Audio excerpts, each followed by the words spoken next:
A Montana rancher heard 30 dogs howling beneath the winter sky. Everyone else saw starving animals, broken fences, and a problem too expensive to touch. But one retired Navy SEAL noticed the way the pack protected its weakest dog. For $600, Emmett Wilder bought them all, even when the town laughed. He did not know one black and gold dog named Kodiak would help him face his own war. He did not know those dogs carried a forgotten Northstar legacy beneath their fur. Stay with this story. Tell us where you're watching from, and please like and subscribe to help us reach 5,000 subscribers so we can keep bringing you stories like this. In winter, Wilder Creek looked kinder than it was. The snow came down softly over the Montana grasslands, laying a white hand across the yellow winter grass, the leaning fence posts, the silver roofs of old sheds, and the dirt roads that stitched the open country together like rough thread through a worn northern coat. In the morning, sunlight turned every frozen blade into a small, bright spear. The world seemed clean enough to forgive anything. Emmett Wilder knew better. He was 51 years old, broad-shouldered, hard-muscled, and built with the old discipline of a man whose body remembered orders even after his mind had stopped believing in them. He lived alone on the ranch his father had left behind, a few miles beyond a seasonal creek that only deserved the name Wilder Creek when the snowmelt came. The rest of the year it was mostly stone, dry grass, and memory. His house sat low against the wind. Its porch sagged a little on the left side. The barn roof complained whenever the weather changed.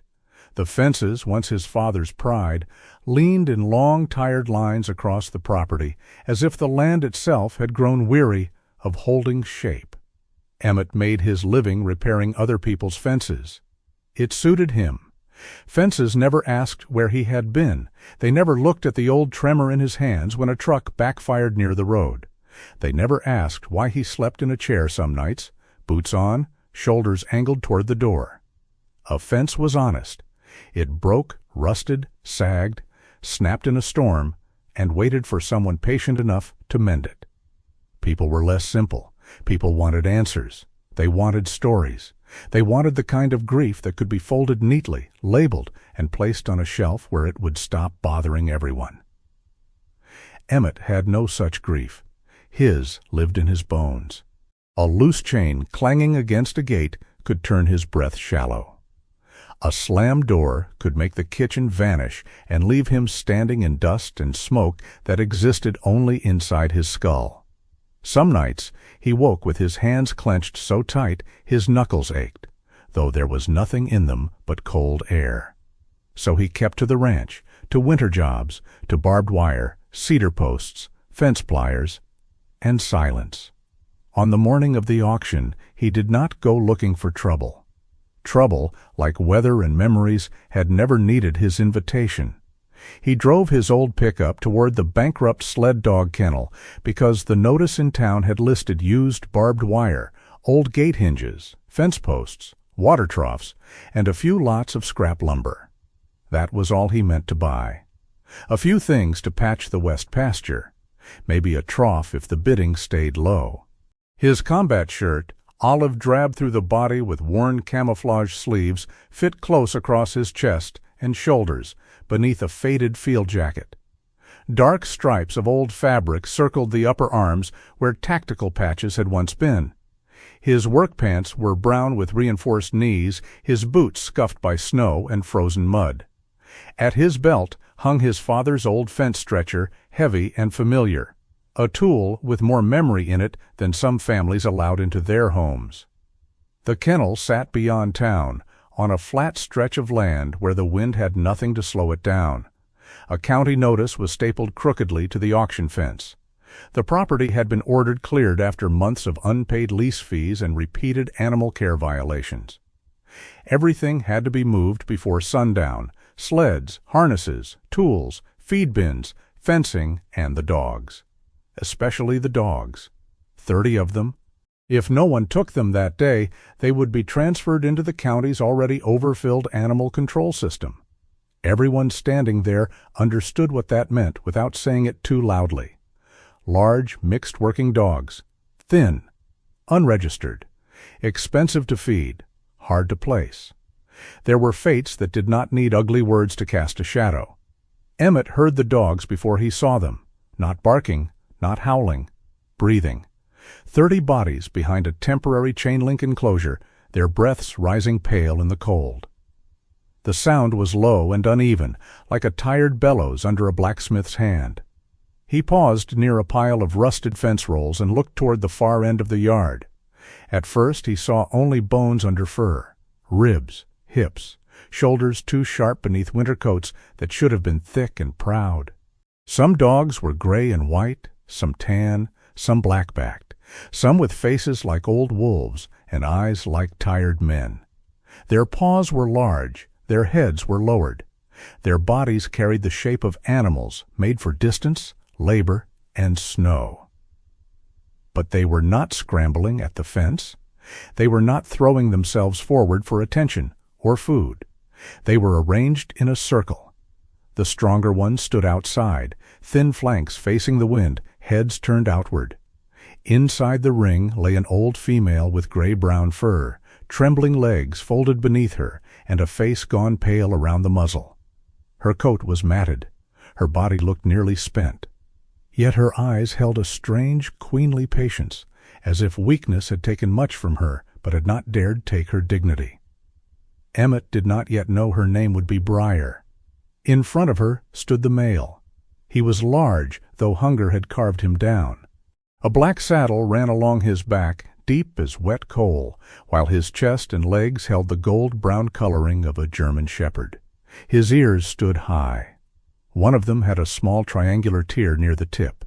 His muzzle was long and dark, his eyes amber and coldly awake. He did not beg. That was what stopped Emmett. He did not press his body against the chain link or whine or flatten himself with fear. He simply stood between the old female and the world, watching the crowd with the grave distrust of a creature who had learned too much about human promises. Then his eyes found Emmett. For one absurd second, Emmett felt as if the dog had not looked at him, but through him, through the jacket, through the muscle, through the years, through the well-practiced quiet. The dog looked at him the way a sentry might look at another sentry across a ruined road. "There you are," the gaze seemed to say. "Left behind, too. Ugly lot, aren't they?" The voice came from behind Emmett, smooth and amused. Corbin Halverson stood near the auction rail in a clean brown leather coat, gloves tucked under one arm, hair combed back silver blonde and neat. He was 55 and still carried himself like a man, used to warm rooms, polished boots, and people making space for him. His kennel, Halverson Working Dogs, supplied sled teams, security dogs, and sporting clients across 3 states. Around town, people treated him like a man who understood business. Emmett had always thought that meant he understood where to stand, so the sunlight hit him first. Corbin nodded toward the enclosure. 30 empty stomachs with paws. That's all that is. A few men nearby chuckled. One of them stamped his boots in the snow and said, "Need a second mortgage just to feed 'em a week." Corbin's smile sharpened. "They'll be stiff before the first real snowpack if some fool takes them on. And if that fool's got a barn, he'd better save room behind it for a cemetery." The laughter spread. Not loud at first, just a ripple. Then wider, warmer, crueler, because it gave men something easy to agree on. Emmett's fingers tightened. Somewhere a metal gate slammed. The sound cracked open the morning. For everyone else, it was just wind and careless hands. For Emmett, it became another sound entirely. The auction yard thinned. The white ground flickered into dust. A man was shouting, or maybe the wind was shouting, or maybe it was a name he had spent years trying not to remember. His lungs locked. His right hand curled as if reaching for a rifle no longer there. The cold vanished. So did the crowd. So did Montana. He was not at the kennel. He was back in the place where noise came before loss, and loss came before the mind could build a door to keep it out. Then the black-backed dog moved. Only one step. No bark, no snarl, no heroic display. Just one step forward inside the enclosure, amber eyes fixed on him, body steady as a living fence post driven deep into frozen earth. Emmett stared at the dog. The dog stared back. Snow touched the torn ear and did not melt. Emmett breathed. The auction yard returned in pieces. Boots, voices, wind, the county notice, the smell of old straw, Corbin's leather coat, his own hand empty at his side. He looked away first, ashamed of needing an animal to pull him back into the world. The auctioneer climbed onto a flatbed trailer and began working through the lots. His voice bounced brightly over objects that had outlived the business that bought them. Lot 12, 3 aluminum feed bins. Who'll start me at 200? Men bid on tools, sled frames, a generator, harness racks, rolls of fencing, water barrels, cracked plastic doghouses. Emmett bought 2 coils of barbed wire and a battered trough for less than he expected. He should have left then. He had what he came for. His truck was already too full. His savings were too thin. The west fence still needed work. His well had been running weak since November. Instead, he stayed. The dogs were last. No one wanted them first because no one wanted to look too closely at what refusing meant. When the auctioneer finally reached the enclosure, his voice lost a little of its rhythm. Final lot, 30 mixed working dogs from kennel stock, no breed registration papers available. Some old chips present, ownership records incomplete. Buyer assumes transport, feed, veterinary, and containment responsibility. Dogs must be removed from the property today. The crowd shifted. A woman in a red parka murmured, "Poor things." A man beside her replied, "Poor doesn't pay for feed." The auctioneer cleared his throat. "We'll start at 3,000 for the lot." Silence. The wind moved over the white ground. 2,000? A dog coughed behind the fence. 1,000? No hands. The old female in the middle of the circle lifted her head a few inches, then lowered it again. The black-backed male leaned closer to her, not touching, just guarding the small space she still owned. Emmett felt something old and dangerous shift behind his ribs. He had spent years avoiding helpless things, not because he did not care, but because caring made demands. Caring required a man to stand where pain could find him. Caring was a gate that, once opened, let the whole storm in. 500? The auctioneer said, irritation creeping into his voice now. Anybody? 500 for the full lot? Corbin laughed softly. Still too high. More laughter. Emmett looked down at his hands. They were rough, scarred, cracked at the knuckles. His father's fence stretcher hung from his belt like a small iron inheritance. He thought of the west pasture, the weak well, the barn with one wall bowed inward, the pantry at home with beans, coffee, and not much else. He thought of 30 dogs drinking water he did not have, eating food he could not afford, pressing against fences not built to hold them. Then he looked at the circle again. The old one in the middle. The black-backed male outside her. The way the strong had not abandoned the weak, even after hunger had made every body honest. Emmett had known men with medals who could not manage that. The auctioneer sighed. 400 then. Somebody give me 4. Emmett raised his hand. The movement was not dramatic. It was almost small, but the yard noticed. The auctioneer blinked. I have 400. Corbin turned his head slowly. Someone behind Emmett said, Wilder, you serious? Emmett did not answer. 450? The auctioneer called, suddenly awake again. Do I hear 450? A pause. Corbin's smile returned, but not the same one. This one watched more carefully. 500, Emmett said. His own voice surprised him. It sounded steadier than he felt. The auctioneer pointed. 500? Do I hear 550? No one bid. Corbin looked at the dogs, then at Emmett, as if measuring the distance between a starving animal and a desperate man. Emmett didn't know what Corbin knew. He didn't know about the rumors moving quietly through old sled dog circles. He did not know that the name Northstar Line had surfaced in a phone call Corbin had taken 2 nights before. He did not know Corbin had decided not to claim the dogs publicly because the county was watching the kennel records, because feeding them would bleed money, because genetic proof had not yet arrived, and because men like Corbin preferred others to carry the heaviest load before stepping in to collect the value. Emmett knew only what stood in front of him. 600, he said. That was nearly everything. For a moment, even the wind seemed to pause. Then the auctioneer brought down his hand. Sold. Full lot to Emmett Wilder. The laughter came again, bigger this time, because people laugh when a man does something they fear they might have done if courage and foolishness had not looked so much alike. Corbin stepped closer, boots barely marked by mud. You just bought yourself a winter problem, he said. Emmett looked at him. I've had winter problems before. That's so? Most of them didn't come with tails. A couple of men laughed despite themselves. Corbin did not.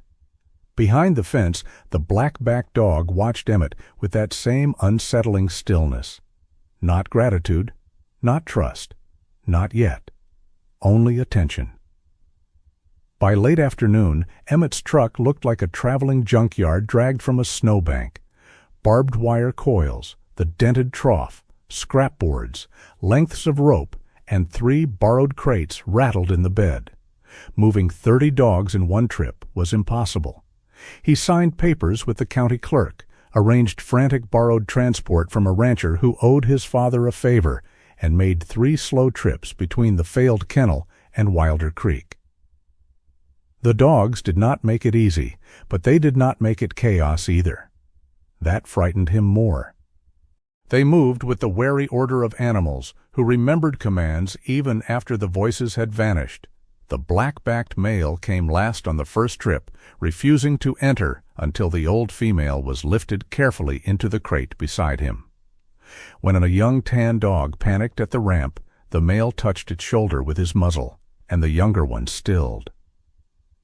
Emmett saw it. He pretended not to. The sun was lowering when the first group reached Wilder Creek. The ranch looked smaller with dogs on it. Poorer, too. Every weakness stood up to introduce itself. The fence around the old horse paddock would not hold a determined goat, let alone a team of working dogs. The hay shed had gaps in the siding. The barn smelled of dust, mice, and old leather. The well pump groaned before giving him a reluctant stream of water. "Welcome to the palace," Emmett muttered. One of the dogs sneezed. "Yeah," he said. I had the same reaction. He divided them as best he could. The old horse paddock for the calmest group, the lee side of the barn for the weakest, the empty equipment shed for those who paced too much. He pulled off 2 stall doors and wired them between posts. He hammered scrapboards across gaps. He stretched barbed wire outside the main fence as a deterrent, but kept the dangerous edges away from the dogs. He tied silver tarps against the wind until the yard flashed like a poor man's armor. His hands ached. His breath burned. Twice a sudden metallic clang made his vision tilt toward the old darkness, but each time he forced himself back by counting tasks. Post, wire, knot, gate, water, inside, outside, broken, mended. The black-backed male stood near the old female while Emmett worked. Snow gathered along his shoulders. His torn ear flicked at every sound. Once, when Emmett passed too close with a coil of wire, the dog's lip lifted just enough to show warning. "Fair?" Emmett said quietly. "I wouldn't trust me either." By the time the final truck pulled away, dusk had settled blue over Wilder Creek. The sky behind the grasslands glowed pale gold, and the first stars appeared like nailheads hammered into the cold. 30 dogs stood, lay, paced, trembled, watched. Emmett stood among them with a hammer in one hand and no idea what came next. The old house behind him held little heat. The barn needed work. The well was weak. His savings were nearly gone. Tomorrow the town would talk. Corbin would smile. The county might ask questions Emmett could not yet answer. For one long moment, fear rose in him clean and sharp. Not battlefield fear, responsibility fear. The kind a man feels when a gate has closed behind him and every life inside the fence now matters. Then the old female lifted her head. The black-backed male answered first. A low sound rose from his chest, deep and steady. One by one, the others joined. Not frantic, not mournful. The sound grew through the yard, through the broken barn boards, past the tarps and the crooked fence, up into the bright winter dark. 30 voices around his father's house. It was not a cry of defeat. It sounded older than that. It sounded like an oath. Emmett stood in the snow, the hammer loose in his hand, while the dogs sang over Wilder Creek, as if claiming a kingdom made of ice, scrapwood, hunger, and stubbornness. And for the first time in years, the silence after the howling did not feel empty. It felt guarded. Morning did not arrive at Wilder Creek like mercy. It came pale and sharp over the Montana grasslands, laying blue light across the snow, the crooked fence line, the sagging barn, and the 3 temporary pens Emmett Wilder had built with more stubbornness than material. The dogs had quieted sometime before dawn, though not all at once. One by one, their howls had faded into breathing, shifting soft paws on frozen ground. Emmett had not slept. He had sat in the kitchen chair with his boots still on, a mug of coffee gone cold between his hands, listening for trouble outside and trouble inside his own head. At 5 in the morning, the old house popped in the cold. The sound snapped through him like a thrown stone. His fingers clenched around the mug so hard the handle creaked. Nothing happened. Only the furnace kicking once, then giving up with a tired cough. Outside, 30 dogs waited for him to become the sort of man who knew what to do next. He did not. So he began with water. A man could drown in the size of a problem if he stared at the whole thing. Emmett had learned that long ago, in places where thinking too far ahead could split the mind into useless pieces. 1 gate, 1 post, 1 wire, 1 breath. He carried buckets from the weak well pump, watching the water stutter out in a thin stream. The pump groaned like an old mule with religious objections. He filled what he could, broke the skin of ice forming over the trough, and moved slowly between the pens. The dogs watched him with the silent suspicion of creatures who had survived promises. Some stood. Some remained curled in the straw he had thrown down the night before. A young tan dog trembled so hard its shoulders clicked together. 2 gray males pressed close to the barn wall, eyes following every motion of his hands. Briar lay in the most sheltered corner, wrapped in an old horse blanket. Her gray-brown muzzle rested on her paws, her eyes half open but aware. Kodiak stood between her and the gate. The black-backed dog looked worse in daylight. Hunger had hollowed the spaces behind his ribs, and there were mats in the thick fur around his neck. But his amber eyes were steady. His torn right ear twitched once when Emmett approached with the bucket. "Morning," Emmett said. Kodiak did not blink. "Yeah, I'm not impressed either." Emmett placed the water down and stepped back before any of the dogs moved. He had no interest in proving dominance. Men who needed to prove they were in charge usually were not. The dogs came forward in cautious order, not chaos. Kodiak drank last. Emmett noticed. He noticed because men like him survived by noticing. The way a gate chain hung, the way a shoulder tensed, the way a room changed before anyone admitted it had changed. Kodiak waited until Briar had raised her head and taken a few slow laps from the pan.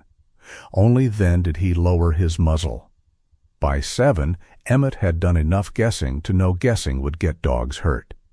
He went inside, found the number he had written years earlier on the back of a feed receipt, and called Dr. Willa Crane. She answered on the 4th ring with the voice of someone already disappointed in the day. "Crane Veterinary." "It's Emmett Wilder." A pause. You finally get kicked by a horse? No?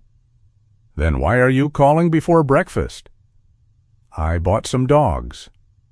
How many is some? Emmett looked through the frosted kitchen window. A black nose appeared briefly at the edge of the nearest pen, then vanished. 30. The silence on the other end was so complete he could hear the line hum. At last Willa said, 30 dogs. Yes, ma'am. You hit your head? Not today. You planning to? Depends how the morning goes. She exhaled. It was not quite a sigh, more like a woman rearranging her anger into usefulness. I'll be there in 40 minutes. Don't feed them heavy. Small portions only. Warm water if you can. Separate any that can't stand. And Wilder? Yes? If this is some noble man with a broken heart stunt, I'm going to make you regret surviving your own stupidity. He looked out at Kodiak standing over Briar like a weathered statue. Understood? Willa Crane arrived in a mud-splashed veterinary truck with a cracked windshield and no patience for ceremony. She was in her mid-50s, compact and strong, her salt and pepper hair tied low at the nape of her neck. Her face had the tanned, lined look of a woman who had spent more nights in barns than restaurants. A navy waterproof coat hung open over a gray flannel shirt. One pocket bulged with syringes, the other with dog treats. She stepped out, took in the yard, the tarps, the patched fencing, the dogs, and Emmett. Her eyes moved back to the dogs. Well, she said, you didn't buy a problem. Emmett waited. You bought a weather system. She worked without drama.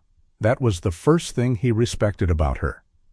Willa did not gasp over every rib or curse the previous owners with theatrical fury. Her anger moved through her hands instead. Efficient, careful, controlled. She checked gums, eyes, paws, old harness marks. She spoke softly to the dogs, but never sweetly enough to insult them. To a trembling gray female, she said, You're all right, darling. Nobody here has enough sense to hurt you properly. The dog blinked at her. That's a compliment, Willa added. She made Emmett write everything down. Dog 1, male, gray-white, underweight, mild dehydration. Dog 2, female, tan. Watch the left hind paw. Dog 3, that old lady there. Briar, Emmett said before he thought. Willa glanced at him. He felt foolish. Name came to mind. Good. She needs one. Briar was examined with special care. Willa knelt beside her, the snow darkening the knees of her work pants. Kodiak moved closer, not lunging, not snarling, but placing his body where Willa could not ignore him. Willa looked at him over the top of her glasses. You the manager? Kodiak's torn ear flicked. He thinks so, Emmett said. He may be right. Willa extended the back of her gloved hand. Kodiak sniffed it once and held her gaze. There was no friendliness in him yet, only judgment. That one's got shepherd in him, Willa said. Not just a little, but he's built long through the leg. Deep chest, thick coat, something else in the line. Sled dog? Could be, she turned back to Briar. And he's rationing access. Meaning? Meaning the big ones aren't swallowing the weak ones alive at the feed pan because he's making sure they don't. Emmett looked toward Kodiak.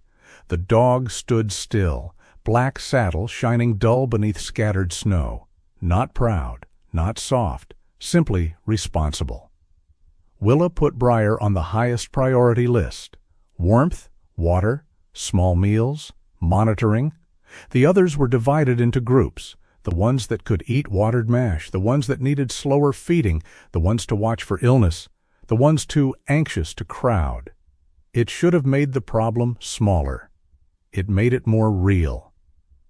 By mid-morning, Emmett had 3 pages of notes and the beginnings of a headache. His hands were already raw from bucket handles and wire. Willa stood at the tailgate of her truck, mixing small portions of food with warm water. "Listen to me carefully," she said. "They look starved, so your first instinct will be to feed them like guilt has calories. Don't. Their bodies can't handle it. Small amounts. Often, clean water, warm bedding, less hero, more schedule." "I'm not trying to be a hero." "Good. Heroes are exhausting and usually bad at paperwork." A sheet of tin slammed against the hay shed roof. The sound hit hard. Emmett's body moved before thought could lay a hand on it. His back struck the barn wall. His vision tunneled. For a few seconds the daylight bent. The snow, the dogs, Willa's truck, all of it slid sideways beneath the old roar in his skull. There was no yard. There was no barn. Only impact and dust and the terrible stretched second after noise when the world holds its breath before deciding who is still in it. Something warm and heavy pressed against his knee. Not hard enough to trap him, just enough to anchor him. Emmett looked down. Kodiak stood against him, chest touching his leg, head forward, eyes not on Emmett's face but on the yard, as if guarding the space around him while he returned to it. Emmett inhaled. Cold air entered his lungs. Snow. Wet dog. Hay. Diesel from Willa's truck. Montana. Not there. Here. His fingers loosened from fists. Willa had gone still a few feet away. To her credit, she did not say his name too sharply. She did not ask if he was all right, which was a question made useless by its own smallness. She watched Kodiak, then watched Emmett gather himself piece by piece. At last she said quietly, "That dog has done that before." Emmett swallowed. "Not with me." "No," Willa said. "Maybe not with you." Kodiak stepped away as soon as Emmett's breathing steadied, as if embarrassed to be caught doing something kind. Emmett looked at him. "Don't make a habit of bossing me around." The dog ignored him completely. Willa turned back to the food.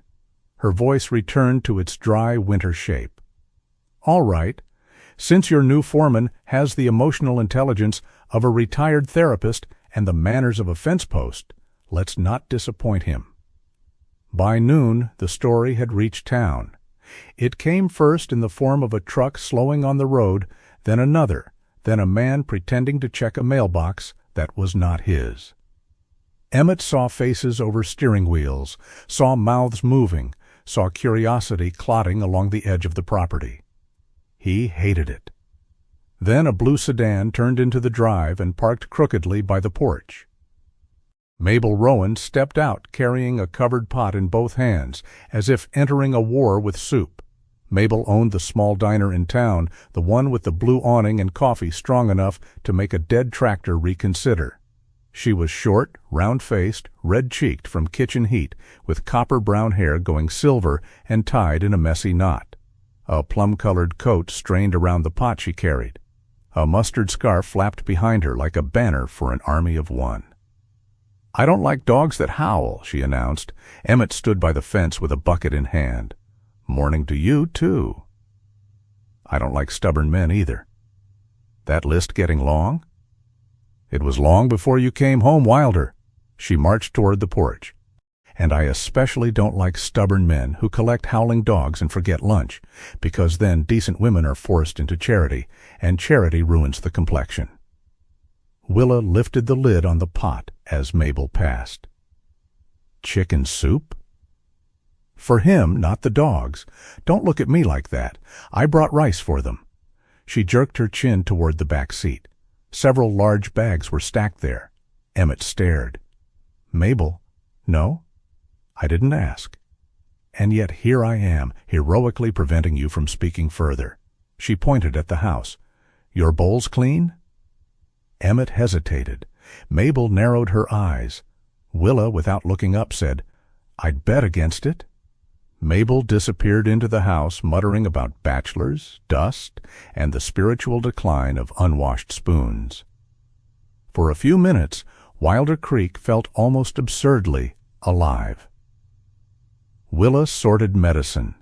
Mabel clattered around the kitchen as if invading it in the name of civilization. Dogs watched from their pens, ears moving at every sound. Emmett stood in the middle of it all, feeling irritated, exposed, and unexpectedly less alone. That was the most dangerous feeling of the day. He trusted loneliness. Loneliness had walls. Loneliness did not arrive with soup and start washing bowls. After they ate, Emmett went to work beyond his own fences. He needed posts. He needed boards. He needed more barriers before nightfall because the pens he had thrown together would not survive real weather. The forecast on the old radio used the phrase, "first significant winter front," which was the sort of polite language country people understood as trouble putting on a clean shirt. The Harrow place sat empty 2 miles east, its house collapsed inward after years of neglect, its old corrals half buried in drifted snow. Emmett had permission from the Harrow nephew to take what was already falling down. He loaded weathered posts, 2 warped gates, and a stack of boards into the truck. From a horse barn near the county road, he collected broken stall doors no one wanted. From the machinery yard behind Mabel's diner, he pulled silver tarps with torn corners from under a dead combine. Every piece looked insufficient by itself. Together, maybe they could become a border. By late afternoon, his shoulders burned. He drove posts until the frozen ground rang. He wired boards across weak points and built an inner lane along the north yard, so if one gate failed, the dogs would still meet another. Willa stayed longer than she had planned, checking Briar twice and teaching Emmett how to measure portions for the evening feed. Mabel returned with old towels from the diner and a look that dared him to refuse them. The dogs watched him work, not like pets, like a council. Some lay in straw, heads raised. Others stood, thin bodies still as carved things. Kodiak followed the fence line from inside the pen, nose close to the wire, inspecting every knot and join. Emmett paused with the pliers in his hand. "You got comments?" Kodiak sniffed a post, then looked at him. "If you're applying for county inspector, you can start by paying taxes." Kodiak moved to the next section. Mabel, carrying towels toward the barn, snorted. "That dog already looks more qualified than half the county." Emmett almost smiled. Almost. Evening fell under a sky the color of bruised steel.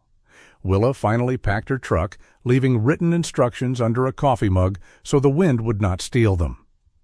"Call if Briar worsens," she said, "or if any of them bloat, or if you get tempted to feed them more because they look sad. They do look sad. They look alive. Keep 'em that way." She pointed at Kodiak. "And watch that one." Emmett glanced over. "Because he's trouble?" "Because he's thinking." Mabel left last, after forcing him to accept another pot of soup and threatening to tell the entire town he owned only one clean bowl. When her sedan finally disappeared down the road, Wilder Creek fell back into the sound of wind and restless dogs. The storm arrived after dark. It came low over the grasslands, dragging snow sideways in long white ropes. The tarp snapped and bellied like torn sails. The barn groaned. The house windows rattled in their frames. Emmett moved between pens with a headlamp, checking knots, water, bedding, gates. Every sound had edges. He kept his jaw clenched and counted tasks. North gate? Good. Barn lean-to? Holding. Briar warm. Kodiak standing. South tarp loose. He crossed the yard and retied the tarp with numb fingers. Snow drove against his face. Somewhere in the dark, a board cracked. Then the north side exploded into barking. Not panic. Alarm. Emmett swung the flashlight toward the sound just in time to see a section of temporary fencing sag inward where an old post had split at the base. 3 dogs slipped through the gap like shadows poured into the storm. His heart slammed. No, no, no. He grabbed the flashlight and ran. The snow swallowed distance. His boots punched through crust. Wind shoved at his shoulders. The beam of light jumped wildly across white ground, fence posts, grass stems, empty dark. He expected to see tails vanishing toward the open country. He expected the old lesson: anything given one chance to leave would take it. Instead, the tracks curved toward a low rise beyond the barn. He followed them, breath tearing hot in his throat, the storm turning the world into a shaking lantern around him. At the rise, the flashlight caught movement. 3 dogs were digging. They were not fleeing. They worked in a circle around a low mound, paws striking snow in rhythm, heads down, bodies angled against the wind. Snow flew behind them. Beneath the white layer, a patch of old hay and dry winter grass began to show, left from some forgotten feeding place or hay spill from the year before. Kodiak stood slightly above them on the rise. Emmett hadn't seen him leave the pen. The big dog's black back was dusted white, his torn ear flattened against the wind. He gave a low rumble, not loud, not wild, and one of the digging dogs shifted position as if answering an order. Another moved outward, widening the circle. The third pushed its muzzle under the exposed grass and pulled free a mouthful. Emmett stopped. The storm pressed around him. Snow gathered on his eyelashes, on his shoulders, on the flashlight lens. His chest heaved from running, but the fear inside him changed shape. The dogs had found food under snow, not by accident, not in panic. Together. Kodiak looked back at him then. The amber eyes held no apology for leaving the pen, no plea for praise, only a calm, hard statement that seemed older than both of them. We remember how to survive. Emmett stood in the storm with the flashlight in his hand and felt the full weight of what he had misunderstood. He had thought he brought home 30 broken animals. He had thought the work would be only feeding, fencing, healing, containing. But this was not a pile of lost dogs. This was a pack with memory, a hungry army without a kingdom. He lowered the flashlight slightly. "All right," he said, though the wind took the words. "All right. Show me then." It took nearly an hour to get them back inside safely. He did not chase. He widened the gate, moved slowly, used a pan of warm mash, and let Kodiak walk in last, after the others. The big dog paused at the threshold, snow clinging to his fur, and looked toward the mound one more time. Emmett understood something then that he could not have explained to anyone in town. Kodiak had not run because the fence failed. He had gone because the pack needed to know what the land still held. Back in the yard, Emmett repaired the broken post by lantern light, using one of the harrow boards as a brace. His fingers were stiff. His shoulders shook from cold. The dogs settled one by one beneath the tarps and along the barn wall. Briar was awake when he checked her. Kodiak entered the shelter after him, touched his nose once to the old female's muzzle, then turned and stood facing the door. Emmett crouched nearby, too tired to stand and too alert to sit inside the house. Wind moved over Wilder Creek in long, bright waves of snow. The tarps cracked. The barn groaned. But the dogs were inside the fence again. For now. He looked at Kodiak. "You know," he said, voice rough, "you're going to be a terrible houseguest." Kodiak did not look back. Emmett leaned his shoulder against the wall and allowed himself one small breath that was not fear. Outside, the storm kept trying to erase the ranch. Inside, 30 dogs held their places. And at the center of that poor, patched, half-frozen kingdom, Emmett Wilder began to understand that rebuilding a pack was not the same as owning one. It was listening long enough to learn what had survived before he arrived. After the storm, Wilder Creek looked like a place that had survived judgment and been granted probation. Snow clung to the fence lines in uneven ridges. The silver tarps Emmett had tied along the north yard sagged with frozen weight, their torn corners snapping whenever the wind found them. The barn leaned exactly as it had the day before, but now it seemed less like a ruin and more like an old soldier refusing to sit down. The dogs were quieter that morning, not tame, not comfortable, but less scattered inside themselves. Emmett noticed it while carrying the first buckets of warm water across the yard. A gray male who had flinched at every movement the day before, now watched from behind a post instead of pressing flat against the barn wall. The tan female with the sore hind paw lifted her head when he passed. Briar remained wrapped in the horse blanket near the sheltered corner, thin muzzle resting on her paws, eyes half-lidded but alert. Kodiak stood beside her. Of course he did. The big black-backed dog looked as though he had been carved there sometime before dawn. Snow dusted his shoulders, his torn right ear tilted toward every sound. When Emmett set down the water pan, Kodiak did not move until Briar had raised her head and taken a few slow laps. "Still running the place," Emmett said. Kodiak looked at him with the solemn patience of a judge forced to hear a weak argument. Emmett almost smiled, almost was becoming dangerous. He had spent years keeping his days narrow. Coffee, fence work, groceries when necessary. No unnecessary names, no unnecessary attachments. A man who did not name things could leave them alone when they left him first. But 30 dogs could not be managed as shadows.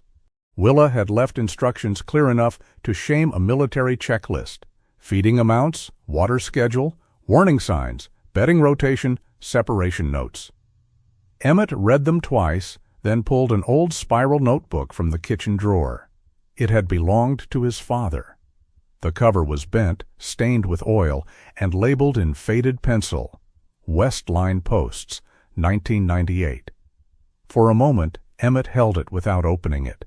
His father's handwriting lived inside that notebook. Short words, hard slant, measurements more common than feelings. Post depth, wire tension, gate hinge, storm repair. The old man had written down the world as if love were something best expressed through maintenance. Emmett understood him better now than he wanted to. He took the notebook outside and began. Dog 1, gray-white male, left ear nicked, eats slow, watches hands. Dog 2, tan female, sore hind paw, startles at gate chain. Dog 3, Briar, old female, gray-brown, weak rear legs, protected by group. Dog 4, Kodiak, black saddle, gold chest, shepherd face, torn right ear, waits to eat. The names came reluctantly at first, like water from the weak well. Flint for the gray male, with eyes the color of old ash. Mercy for the tan female who trembled but still wagged once when Willa had touched her paw. Hob for the short-legged brown dog who moved like a barrel with opinions. Juniper for the narrow-faced female who kept trying to tuck herself behind taller dogs. Vale for a black and cream male who had taken possession of a broken bucket and guarded it with the dignity of a landowner. The more names he wrote, the less the auction lot existed. No longer 30 mixed working dogs, no longer the lot, no longer empty stomachs with paws, as Corbin Halverson had called them. They were becoming individuals, each name a fence post driven into the frozen ground of Emmett's mind. A name gave shape, shape gave responsibility. Responsibility was dangerous, but it also held. By mid-morning, Willa Crane arrived in her mud-spattered veterinary truck, tires crunching over the frozen drive. She stepped out carrying a scanner, a medical kit, and the expression of a woman prepared to be disappointed, but hoping not to be. "You sleep?" she asked. "No." "Eat?" He paused. "That means no." She shoved a paper bag against his chest. "Mabel sent biscuits. She said, if you feed 30 dogs and not yourself, she'll come over and make a public speech about masculine stupidity." Emmett took the bag. "That sounds like her." It sounded longer when she said it. Willa moved through the dogs with the same calm efficiency as the day before. She checked Briar first. The old female tolerated the examination with ancient dignity, though her cloudy eyes followed Kodiak every time he shifted. Kodiak watched Willa's hands, not with panic, but with the strict attention of a foreman monitoring unapproved work. "You know," Willa said to him, "I went to veterinary school, not obedience school. You may relax." Kodiak did not. "Suit yourself." Emmett knelt nearby with the notebook, writing down what Willa called out. He liked the work more than he expected. Not because the facts were pleasant. Most were not. But facts stayed where you put them. A dog either drank or did not. A paw was swollen or not. A body temperature could be checked, a meal measured, a wound cleaned without speeches. At the 11th dog, Willa paused. Hold him steady. The dog was a rangy black male with a white blaze on his chest, nervous but too tired to fight much. Willa ran a hand along his shoulder, then frowned. Chip. Emmett looked up. What kind? The old kind. She pulled the scanner from her coat pocket and passed it over the dog's shoulder. It beeped weakly. There you are. The number appeared on the tiny screen. Willa read it aloud. Emmett wrote it down. They found another chip in a gray female, then another in Hob, who attempted to steal Willa's glove while she scanned him and wore such a holy expression afterward that Emmett briefly understood why saints in paintings were often suspicious. Drop it, Willa said. Hob held the glove in his mouth and stared into the distance, innocent as snowfall. You are not convincing. Emmett reached for the glove. Hob surrendered it with the air of a prisoner betrayed by an unjust empire. For a few seconds, even Willa laughed. The sound moved strangely through Emmett, not loud, not threatening, just human. A small warm thing in the hard morning. Then Willa scanned Kodiak. The device beeped, then flickered. She adjusted her grip and tried again. This time, the number held. Willa's expression changed. Not dramatically. Willa did not waste her face on theater, but something sharpened around her eyes. What? Emmett asked. She looked at the screen again. This one's older. They're all old? No, the chip type. This isn't the kind most backyard kennels used. I've seen that in competition teams. Long-distance sled dogs, mostly. Some working registries before the databases got merged and ruined. Kodiak stood still, amber eyes fixed somewhere past Emmett's shoulder. Willa read the number slowly. Emmett wrote it down. The digits looked meaningless on the page. Yet they made the day feel suddenly less solid. Numbers were supposed to be dead things. Inventory, receipts, tags on wire rolls. But these numbers had slept under skin, carried through storms, hunger, bad owners, auctions, and whatever roads had led the pack to Wilder Creek. Emmett stared at the notebook. A name could hold a dog in the present. A number might drag it back into a past no one had bothered to bury properly. Willa stood, brushing snow from her knees. I know someone who might trace these. County? She shook her head. Better. Worse. Depends on whether you like men who keep obsolete computers alive out of spite. I don't like most men. You'll survive Nolan. Nolan? Nolan Pierce. Used to work records for the Northern Sled Dog Association before it folded into 3 committees and a website nobody can navigate. He keeps archives, paper, old drives, race rosters, transport logs. If these chips belong to a competition line, he'll know where to start. Emmett closed the notebook slowly. What if it's nothing? Then it's nothing? And if it's something? Willa looked toward Kodiak, then Briar, then the rest of the thin bodies arranged under tarps and along the barn wall. If it's something, then you'll need to be careful who hears it first. By noon, the chip numbers had been photographed, written twice, and sent through Willa's phone to Nolan Pierce. The answer did not come quickly. That was worse. Emmett worked while waiting because waiting had teeth. He reinforced the post that had split in the storm. He spread straw under the lean-to. He warmed water on the stove. He broke biscuits into a bowl of soup Mabel had sent, then realized he was eating too fast and slowed down because Willa had been right about guilt not having calories. The dog settled into a rhythm around him. Not peace exactly. Something more primitive and useful. Meal, water, rest, watch. Briar dozed in the weak sunlight when it reached her corner. Kodiak remained near enough to see her, but began, for the first time, to make short circuits of the yard. He checked gates, sniffed the brace Emmett had added to the broken fence post, paused near the shed, then returned to the old female. At some point in the afternoon, Emmett realized he had been watching Kodiak for 10 minutes without thinking of the war. The realization unsettled him. He looked away too fast, as if caught trespassing. The phone rang just after 4. Emmett was in the barn, measuring a portion of mash for Mercy. The sound startled 3 dogs and sent a thin crackle through his nerves, but it was only the phone, only the present. He wiped his hand on his pants and answered. Willa did not introduce herself. Nolan found something. Emmett stood very still. Behind him, Kodiak lifted his head. "I'm putting him on speaker," Willa said. There was a rustle, then a male voice came through, dry and slightly nasal, with the brisk irritation of someone whose afternoon had been hijacked by the past. "This Emmett Wilder?" "Yes." "Nolan Pierce, I was retired until your vet decided my blood pressure needed exercise." Emmett did not know how to answer that. Nolan continued anyway. "You have a notebook?" "Yes." "Good. Write clean. I hate repeating myself to people with heroic handwriting."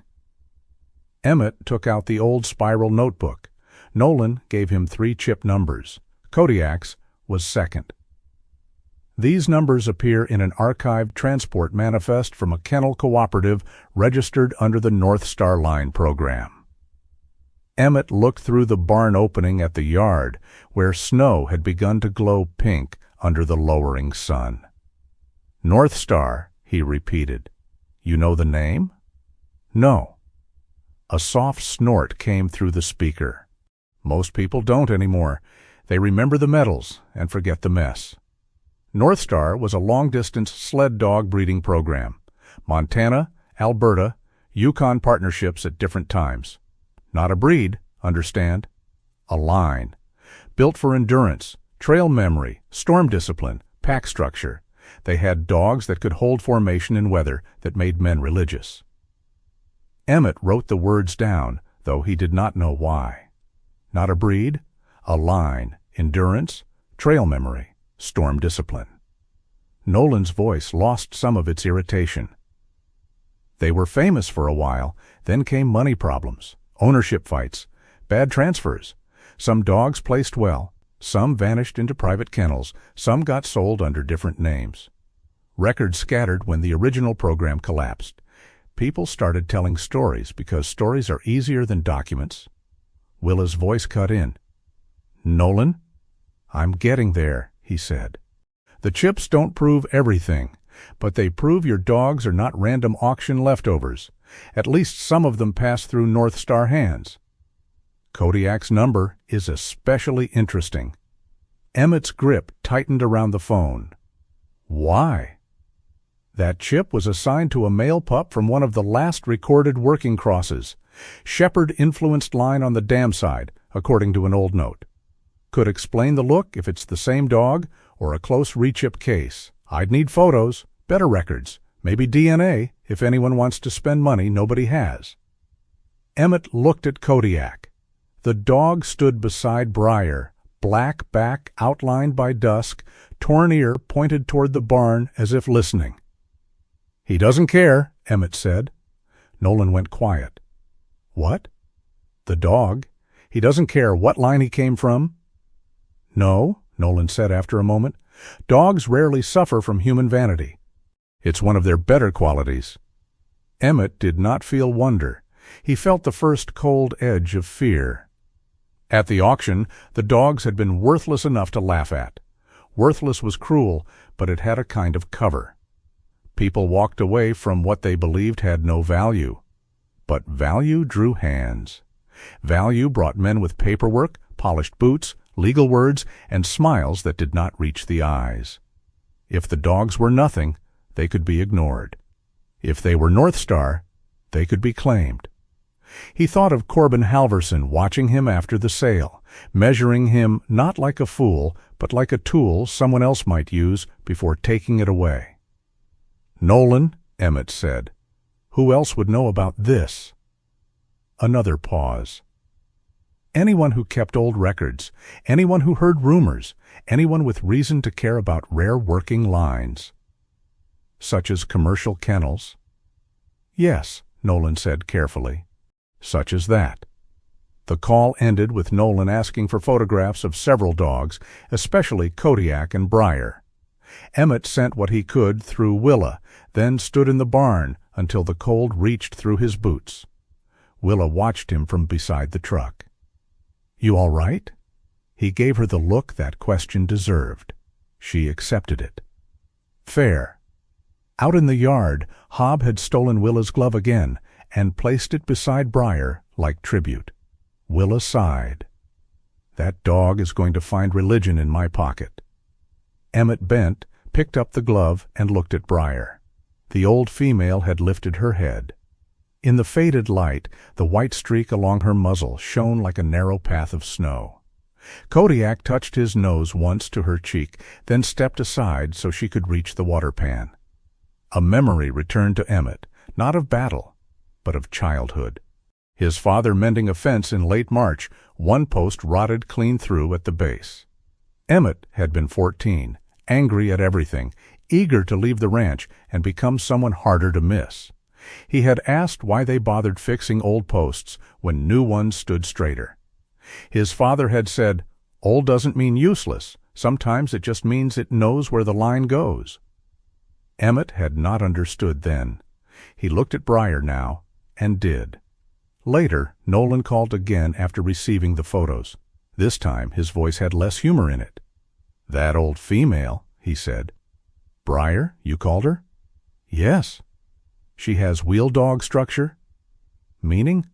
"In a sled team, the wheel dogs run closest to the sled. They take strain, keep rhythm, stabilize turns. Not glamorous work. Lead dogs get stories. Wheel dogs keep fools alive." Emmett looked toward Briar, lying under the blanket, while the pack curved around her as naturally as snow around stone. "She's too weak to pull anything now," he said. "Did I ask if she could pull now?" Nolan replied. "I said she looks like she knew how to hold a team together." After the call, Emmett wrote one more line beside Briar's name. "Old does not mean useless." He closed the notebook before he could regret it. The next morning, Corbin Halverson came to Wilder Creek. He did not arrive laughing. That was the first warning. His black truck rolled slowly up the drive, tires crunching over packed snow. He parked just beyond the main gate and stepped out in a dark wool coat, clean gloves, polished boots, and a scarf that looked too expensive to have ever met hay. Under one arm he carried a leather folder. Emmett was repairing a latch when he saw him. Kodiak saw him too. The dog moved without sound, taking his place in front of Briar. Not lunging, not barking, simply occupying the space between what was weak and what had come to measure it. Corbin stopped outside the fence. "Wilder." "Halverson." "I hear you've been busy." Fences don't fix themselves. "No," Corbin said, "and reputations don't either." Emmett set down the pliers and walked to the gate. He did not open it. Corbin smiled faintly, but there was no warmth in it now. The performance had changed. At the auction, he had played to a crowd. Here, with only snow, dogs, and a tired man for witnesses, his voice softened into something sharper. "I came as a courtesy. Never trusted those. Then call it a warning." The dogs had gone quiet. Even Hob, criminal of gloves and enemy of dignity, stood still near the barn wall. Corbin opened the leather folder and withdrew several sheets clipped together. The former kennel held certain agreements with Halverson working dogs. Right of first refusal on equipment, name usage, and remaining breeding assets tied to specific working lines. Emmett said nothing. Corbin's eyes flicked briefly toward Kodiak, then Briar, then the rest of the pack. If these animals are confirmed to carry Northstar genetic value, my facility has the contractual right to purchase and manage them. Manage. Yes? That what we're calling it? Corbin's smile thinned.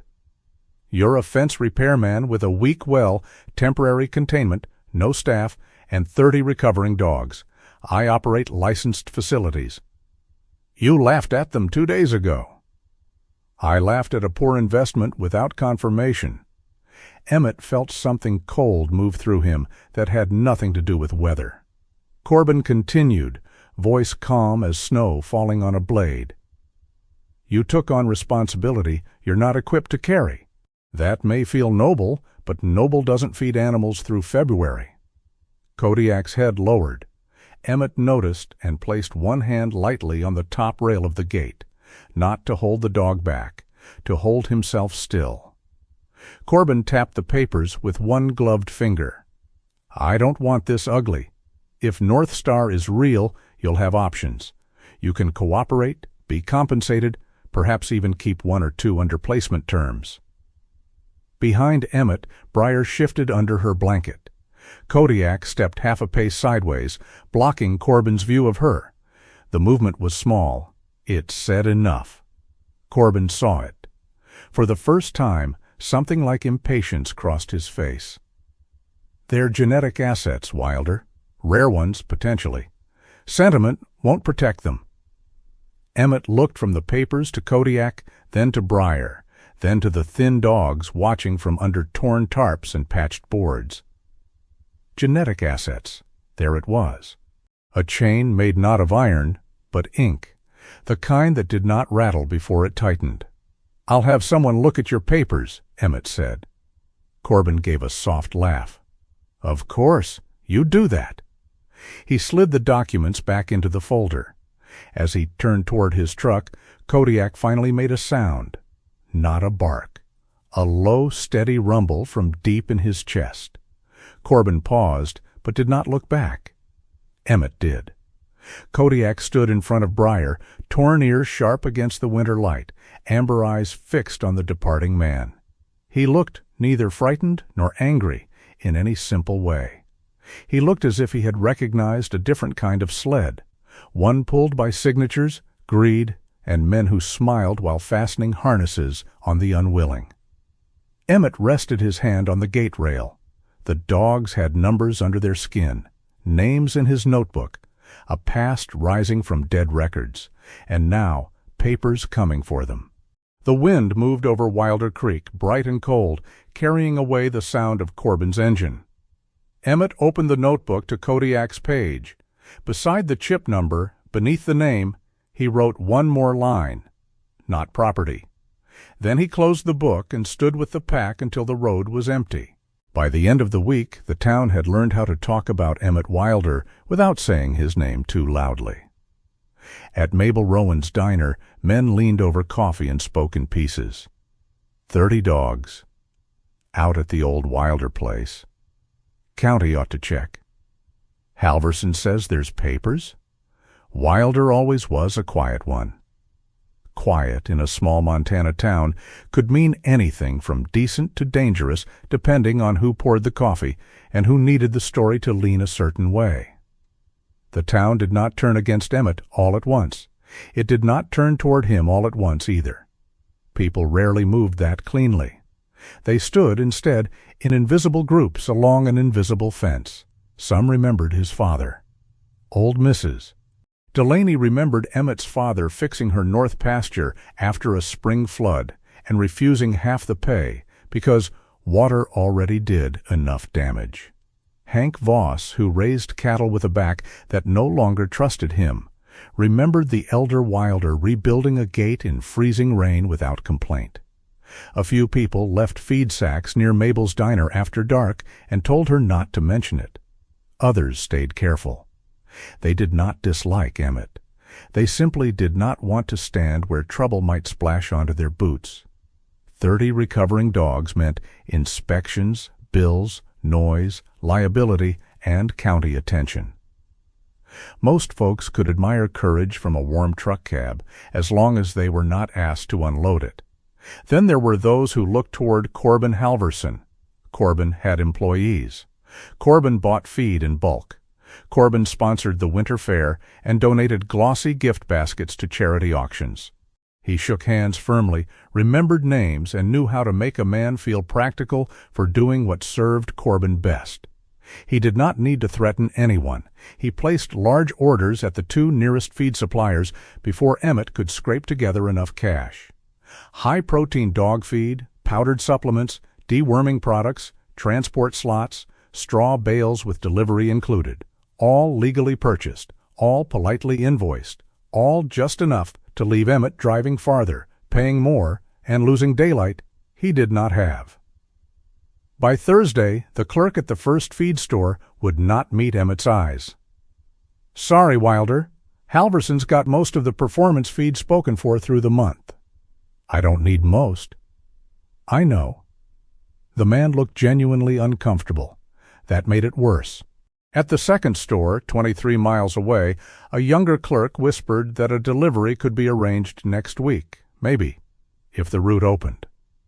When Emmett asked what that meant, the clerk shrugged in the helpless way of people trapped beneath someone else's arrangement.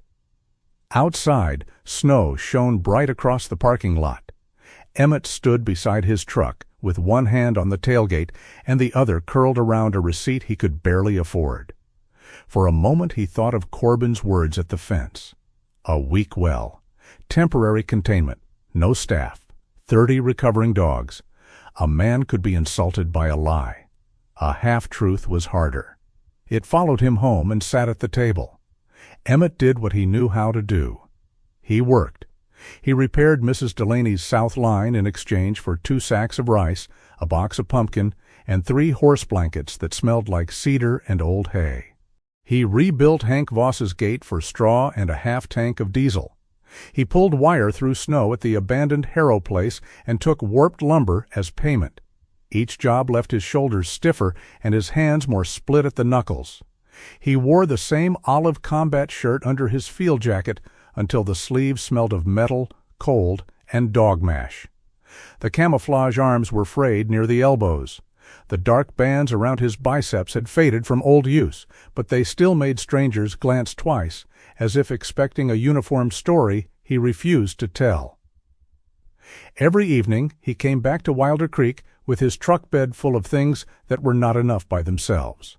A sack of rice, half a roll of fencing, 2 cracked buckets, 4 straw bales, 1 bottle of medication Willa had approved. He would step from the truck, and Kodiak would rise first. The big dog never bounded toward him, never wagged wildly, never made the soft, foolish sounds of ordinary welcome. He stood, watched Emmett cross the yard, then approached just close enough to inspect him. A cold nose to the glove, a sniff at the knee. Once a stern glance at the blood dried along Emmett's knuckles. "You going to write me up?" Emmett muttered. Kodiak stared at his hands. "Fine, I'll wash them." The dog turned away, satisfied or disappointed. With Kodiak, the difference was theological. The others learned the rhythm too. Flint watched from the fence but no longer backed away. Mercy limped less. Juniper dared to eat while Emmett stood nearby. Hob had upgraded from stealing Willa's glove to stealing a rag from Emmett's back pocket, then carrying it to Briar as if presenting evidence in a trial. Briar remained weak, but she watched everything. Her old eyes followed the work, the buckets, the gates, Kodiak's patrols. When Emmett passed her corner, he sometimes found himself slowing down. "How's the Queen?" he would ask. Briar would blink slowly. It was more blessing than answer. Mabel Rowan turned her diner into a supply depot while denying every part of it.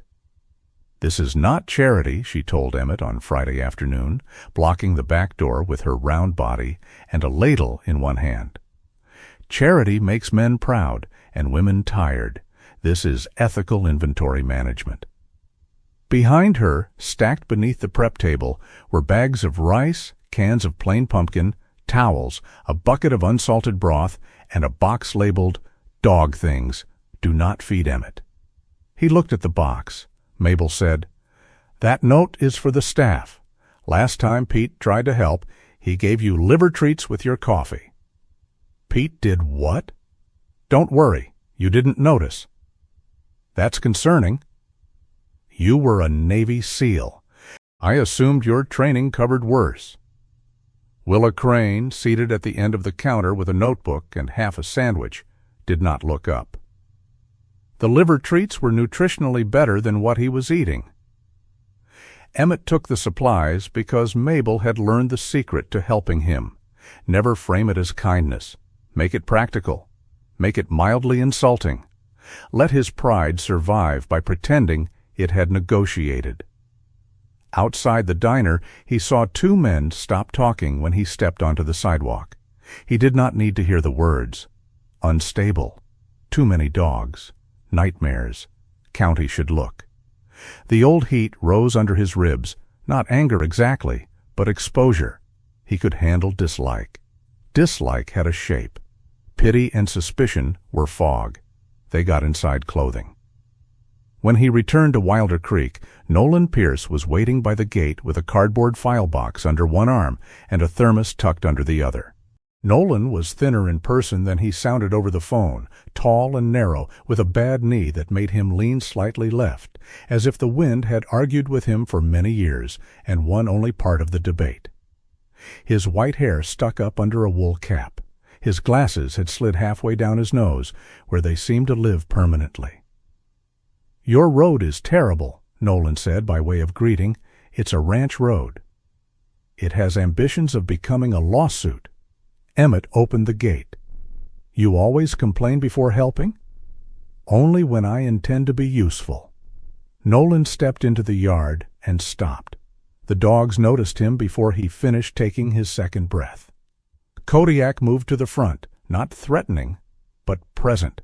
The pack gathered behind him in quiet layers. Briar lifted her head from her blanket. Nolan's expression changed. All the dry humor drained from his face, leaving something rawer and older. His eyes moved from Kodiak's torn ear to the black saddle of his back, to the long-legged bodies behind him, to Briar's narrow muzzle and pale blaze.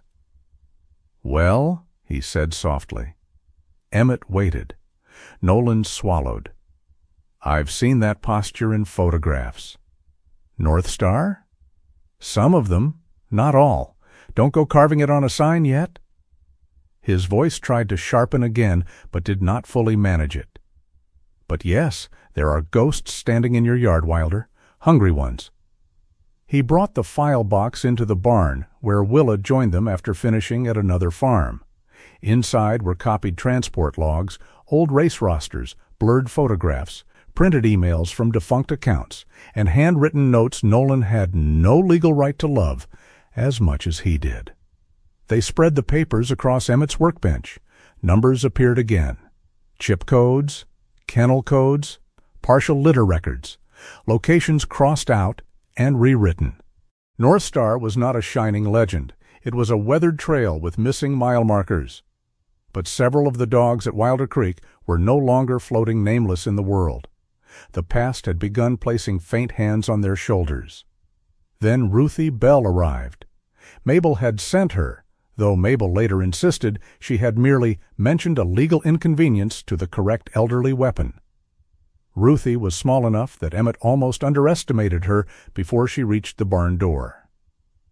She wore a charcoal wool coat, black gloves, and a teal scarf tucked with exacting neatness at her throat. Her white hair was cut short, and her thick brown-framed glasses, magnified eyes sharp enough to pin paper to wood without a tack. She carried a red-brown leather briefcase that looked older than most town ordinances. "You're Wilder," she said. "Yes, ma'am. I knew your father." Most people who said that waited for warmth to appear. Ruthie did not. "He once repaired my porch rail and insulted my husband's hammer, correctly." She stepped past Emmett into the barn. "Show me what Halverson gave you." Emmett retrieved the copies Corbin had left. Ruthie put on another pair of glasses over the first, which made Nolan stare. "Don't," she said without looking at him. "I didn't say anything." You were thinking loudly. For the next hour, Ruthie read the contract with the silent displeasure of a woman watching a raccoon attempt banking. Willa leaned against a stall door. Nolan shifted from foot to foot. Emmett stood with his arms folded, trying not to feel like a schoolboy waiting for sentence. At last, Ruthie tapped one page with a black fountain pen. This is not trash. Emmett felt his stomach drop. She glanced up. I didn't say it was good. I said it isn't trash. That's why it's irritating. What does it mean? It means Halverson is using a real agreement as a scarecrow. Nolan leaned in. A scarecrow? It looks larger from a distance. Ruthie turned a page. The original contract appears to concern equipment, trade name usage, and certain transfer rights before the kennel's dissolution. It is not by itself a clean claim over living animals sold through county liquidation. Willa said, By itself? Ruthie tapped the attached addendum. This is the snake wearing the hat. Emmett stared. Ruthie continued. This addendum is the piece he's waving at you. It suggests breeding assets connected to named working lines revert to first refusal management if genetic value is confirmed. That sounds bad. It is bad manners. Legally, I am not yet impressed. She adjusted her glasses. The date is after the kennel entity lost authority to execute new agreements. The notary form code appears wrong for the year, and the signatory may have had no power to bind anything by then. So it's fake. Don't be simple. Ruthie's eyes snapped to him. Rich men do not always lie.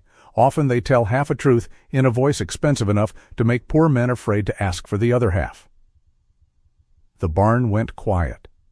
Outside, Kodiak paced along the fence. His shape passed between cracks in the boards like a dark thought. Ruthie softened by perhaps 1 degree. You need county records, dissolution filings, original sale notices, veterinary records, proof of care, and if Northstar matters, you need proper testing, not dinner table legends and archive romance. Nolan muttered, Archive romance built civilization. Archive romance also loses receipts, Ruthie said. Emmett looked at the papers. Another fence, then. Not wire this time. Dates, codes, authority, ownership, care logs, proof. A fence built of facts. For a man who disliked paperwork, he was beginning to see its resemblance to barbed wire. Mishandle it, and it tore skin. Stretch it correctly, and it kept wolves out. That night, the wind rose hard. The storm had passed days before, but Montana liked to remind people that weather was not an event. It was a temperament. Snow swept loose from the barn roof. The tarps cracked. One of the shed doors banged once, twice, then slammed full against its frame. Emmett was crossing the yard with a bucket when the sound struck. He stopped. The yard emptied. His body remained in Montana, but his eyes went somewhere else. Willa, who had stayed late to check Briar, saw it happen. So did Mabel, who had come with towels and a casserole she claimed had accidentally become too large for decent company. Emmett did not shout. He did not move toward anyone. He simply stood in the snow with the bucket hanging from one hand, gaze fixed beyond the barn, as if an invisible field had opened in front of him. Willa set down her medical bag. Emmett, she said, low and even, you're at Wilder Creek. No answer. Kodiak came first. He moved slowly, head lowered, tail down, body angled not in command, but in invitation.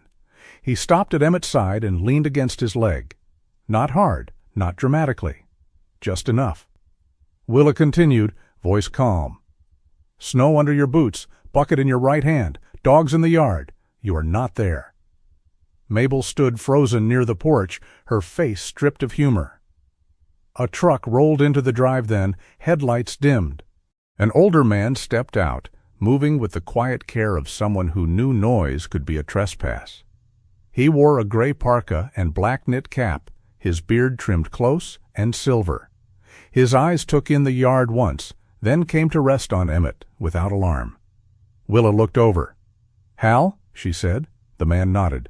"Got your message." Emmett heard the voice from far away. Kodiak breathed against his leg. Inhale. Cold. Exhale. Dog fur. Willa's voice. Mabel's silence. The bucket handle biting into his fingers. The yard returned. Emmett blinked, then looked down as if surprised to find himself still standing. Shame came after, hot and immediate. He set the bucket down too fast and turned away. No one rushed him. That was the mercy. The older man waited until Emmett's shoulders settled. "Dr. Hal Mercer," he said, "used to work with veterans over in Billings. Retired badly. Now I bother people locally." Emmett did not answer. Hal did not seem offended. He looked at Kodiak, who had stepped back the moment Emmett no longer needed the pressure. "That dog has timing. Willa said he has better manners than some therapists." Hal's mouth twitched. "Most dogs do." Emmett rubbed both hands over his face. "I don't need a therapist." "Good," Hal said. "I didn't bring a couch." Mabel made a small sound that might have been a laugh trying not to embarrass itself. Hal stepped no closer. "Willa asked me to stop by because sometimes the body remembers danger after the danger is gone. That's not weakness. It's inconvenient wiring." Emmett looked toward the road. Hal followed his gaze without pressing. "The dog doesn't heal you, Wilder," he said at last.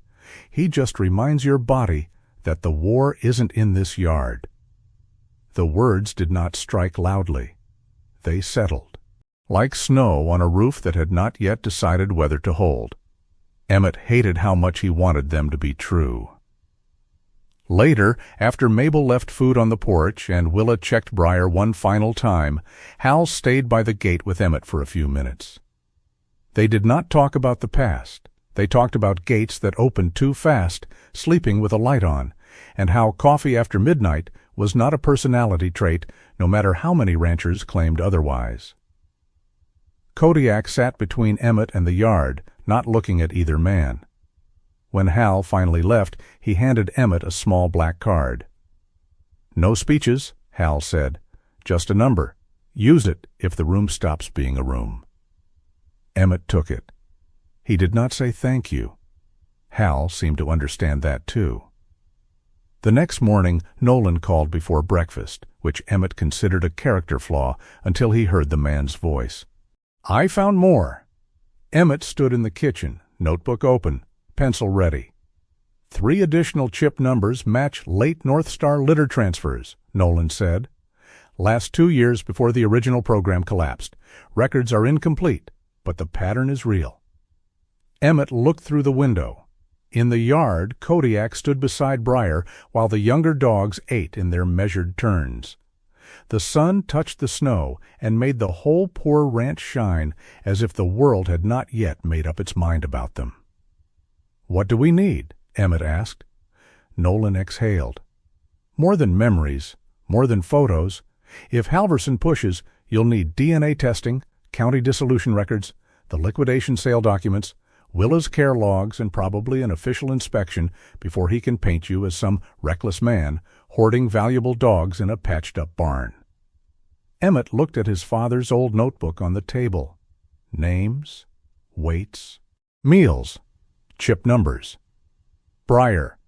Old does not mean useless. Kodiak. Not property. It was not enough yet. But it was a beginning. Outside, Kodiak lifted his head toward the window, as if aware of being written into another kind of fight. Emmett rested the pencil against the page.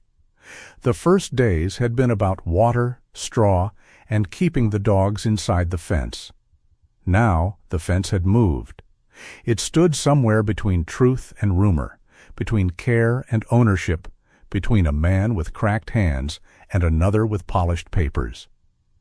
And for the first time, Emmett understood that saving the pack would require more than keeping them alive through winter. He would have to prove they were not anyone's to take, The DNA samples left Wilder Creek in a padded envelope with Willa Crane's handwriting on the label and Emmett Wilder's worry folded invisibly inside. He watched Willa's truck carry them down the ranch road until the red taillights became two dull coals in the blowing snow. For 3 days, everyone had spoken of Corbin Halverson as if he were the storm moving toward them. Papers, contracts, rumors, a man with polished boots and patient teeth. Emmett had believed Corbin was the thing to prepare for. Montana corrected him without raising its voice. The correction began at the pump. At first it was only a pause, a hesitation in the old well's throat before water came up. Emmett stood in the pump shed at dawn, hand on the iron lever, listening to the hollow cough beneath the floorboards. The stream came thin, then clear, then thin again. He frowned, filled 2 buckets, and told himself machines had moods. By noon, the trough in the north pen filled slower. By evening, the line to the barn froze halfway, and Emmett had to carry water in buckets from the kitchen tap, which itself sputtered like an old man asked to stand too quickly. The snow made the whole ranch look rich with water. It glittered over the grasslands, soft and white and mocking. But this was a dry winter, the kind locals spoke of with their mouths pulled flat. The snow was shallow, powdery, more light than substance. Melting it took fuel, time, and patience, and yielded so little water that each pot felt like a joke told by a cruel angel. 30 dogs needed water for drinking, for warm mash, for medicine, for cleaning bowls, for bodies trying to return from the edge of weakness. What had been ordinary became precious. Every bucket became a coin. Every spill felt like sin. By the second morning, Emmett stopped pretending. He stood beside the half-filled trough while the dogs waited in their measured order. He had learned their thirst by now. Flint drank with quick, nervous gulps. Mercy lapped slowly, pausing as if asking permission between mouthfuls. Hob put one paw in the pan every time, because dignity had never entered his personal philosophy. Briar needed the pan carried closer, her muzzle trembling above the water before she lowered it. Kodiak stood guard. Emmett noticed that too. The big black and gold dog allowed the others forward, sometimes blocking a stronger dog with his shoulder, sometimes turning his amber eyes toward Emmett as if to accuse him of poor distribution management. But when the pan came near him, Kodiak only lowered his head after Briar and 2 of the weaker dogs had finished. Even then, he did not drink deeply. He licked the rim where ice had formed, took a few mouthfuls, and stepped away. At first, Emmett thought it was control. Then he realized it was sacrifice. "You idiot," he said. Kodiak's torn ear twitched. "You heard me." The dog looked toward Briar, then back to the yard. Emmett's anger rose hot and unreasonable. That's not leadership. That's stupidity with posture. Kodiak ignored him, which did not improve the argument. Willa came by before lunch and found Emmett under the barn line, trying to thaw a pipe with a portable heater that produced more smell than heat. She crouched, touched the pipe, looked at the pump shed, then at the troughs. "Call Iris," she said. "I can fix pipe." "I know you can fix pipe. That doesn't mean you understand water."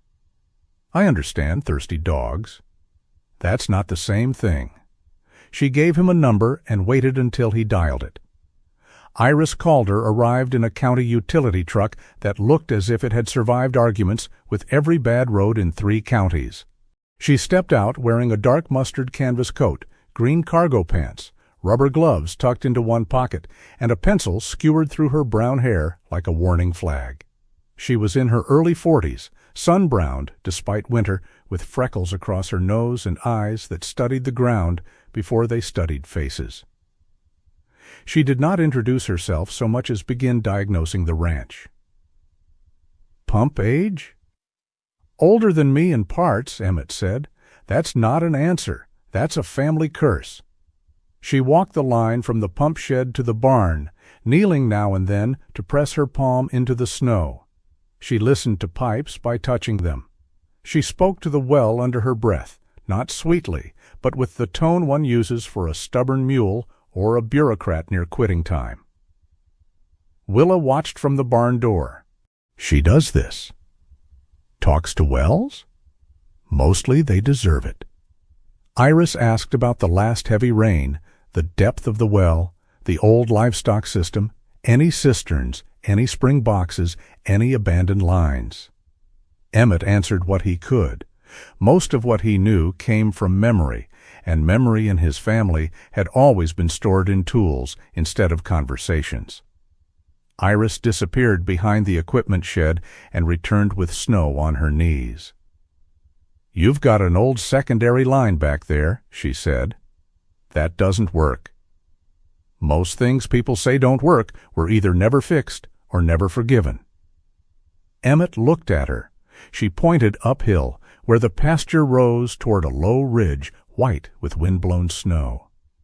There was probably a storage tank up there once. Gravity feed. Your main well's weak, but that line wasn't built for decoration. My father used something like that when I was a kid. Then your father was smarter than whoever abandoned it. Emmett did not answer. The mention of his father landed in him like a post driven too deep. The old man had been gone 7 years. The ranch still wore him in pieces, a hammer with tape around the handle, a coffee can full of bent nails, fence lines that followed decisions made before Emmett had become old enough to understand land. His father had loved in ways that looked like weatherproofing, a repaired roof before a storm, a sharpened blade left on the bench, a gate fixed before anyone had to ask. When Emmett was 17, he had mistaken silence for absence. He had left for the military carrying anger like a medal. He had told himself his father would not miss him because the old man had never said he needed him. Years later, after war and noise and the long broken hallway of coming home, Emmett returned to the ranch and found that every fence still knew the shape of his father's hands. He had never read the place properly. Now 30 dogs were thirsty enough to force him to learn a language the dead had left behind. Iris wiped her gloves on her pants. "You have old maps?" "In the house, maybe." "Fine, maybe." The next hours became a scavenger hunt through dust and inheritance. Emmett opened drawers he had not touched since returning to Wilder Creek. Receipts curled brown at the edges. Feed records, fence sketches, notes about calves from years long gone. A photograph of his father standing beside the barn, younger than Emmett was now, one hand resting on a post as if it were a living friend. At the bottom of a metal file box, beneath tax papers and old water bills, he found a folded map. The paper was stiff and yellowed, marked in pencil with his father's hard slanting script. Hill tank, south valve, creek line, dry year use. Emmett stared at the words until they blurred. Mabel Rowan arrived near dusk with coffee and a pot of stew she claimed had overcommitted itself. She found Iris spreading the map on the kitchen table, Willa warming fluids by the stove, and Emmett standing like a man who had just received a letter from someone buried. Mabel lowered the pot slowly. "Well," she said, "either we're planning a bank robbery or your father finally decided to be useful from beyond the grave." Emmett gave her a look. She softened, but only a little. "What? I'm saying congratulations. In my culture, sarcasm is a casserole." They traced the line with Iris's pencil. The old system ran from a hill tank above the property, down through a buried pipe, past the shed, and toward the seasonal channel of Wilder Creek. If the tank still held runoff or snowmelt, if the valve had not rusted solid, if the pipe hadn't split in too many places, it might provide enough to keep the dogs going. Too many ifs. But ifs were more than nothing. Outside, Kodiak grew worse. It happened quietly. That was the cruelty of it. He did not collapse during some grand struggle. He simply slowed. He rose later when Emmett came through the gate. His head stayed lower. His steps, usually deliberate, began to drag in the snow. Still, when water came, he stood aside. Emmett saw him at the trough just after sunset. Breyer drank first. Mercy next, juniper, flint. Hob tried to put his paw in again and got a warning look from Kodiak that restored law to the empire. When the pan was nearly empty, Kodiak lowered his muzzle and touched his tongue to the ice crust along the wood. Not the water. The ice. Something in Emmett cracked. He crossed the yard fast enough that several dogs backed away. Kodiak lifted his head. "No." Emmett's voice came out rough. "No, you don't get to do that." Kodiak stood still. "You don't get to make yourself last every time. You hear me?" The dog's amber eyes remained steady, tired, infuriatingly calm. Emmett pointed toward Briar, toward the others, toward the whole poor patched yard.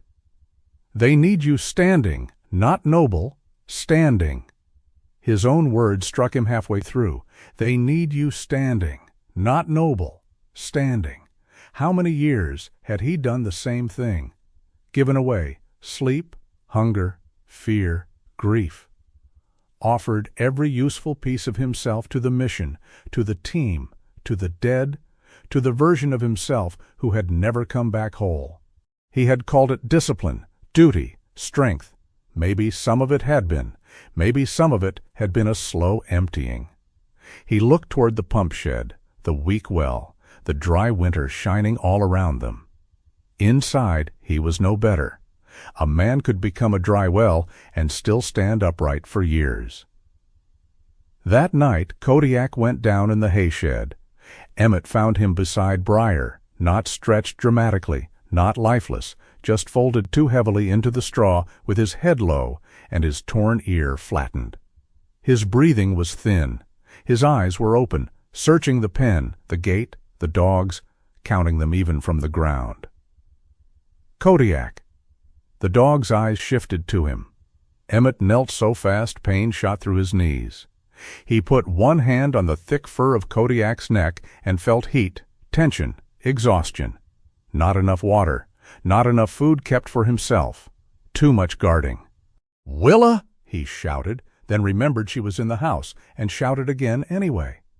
The next hour moved in fragments, Willa's hand steady over Kodiak's shoulder. Warm blankets, electrolytes, a small needle under loose skin, instructions spoken low. Mabel on the edge of the shed holding a lantern and threatening the entire universe in a whisper.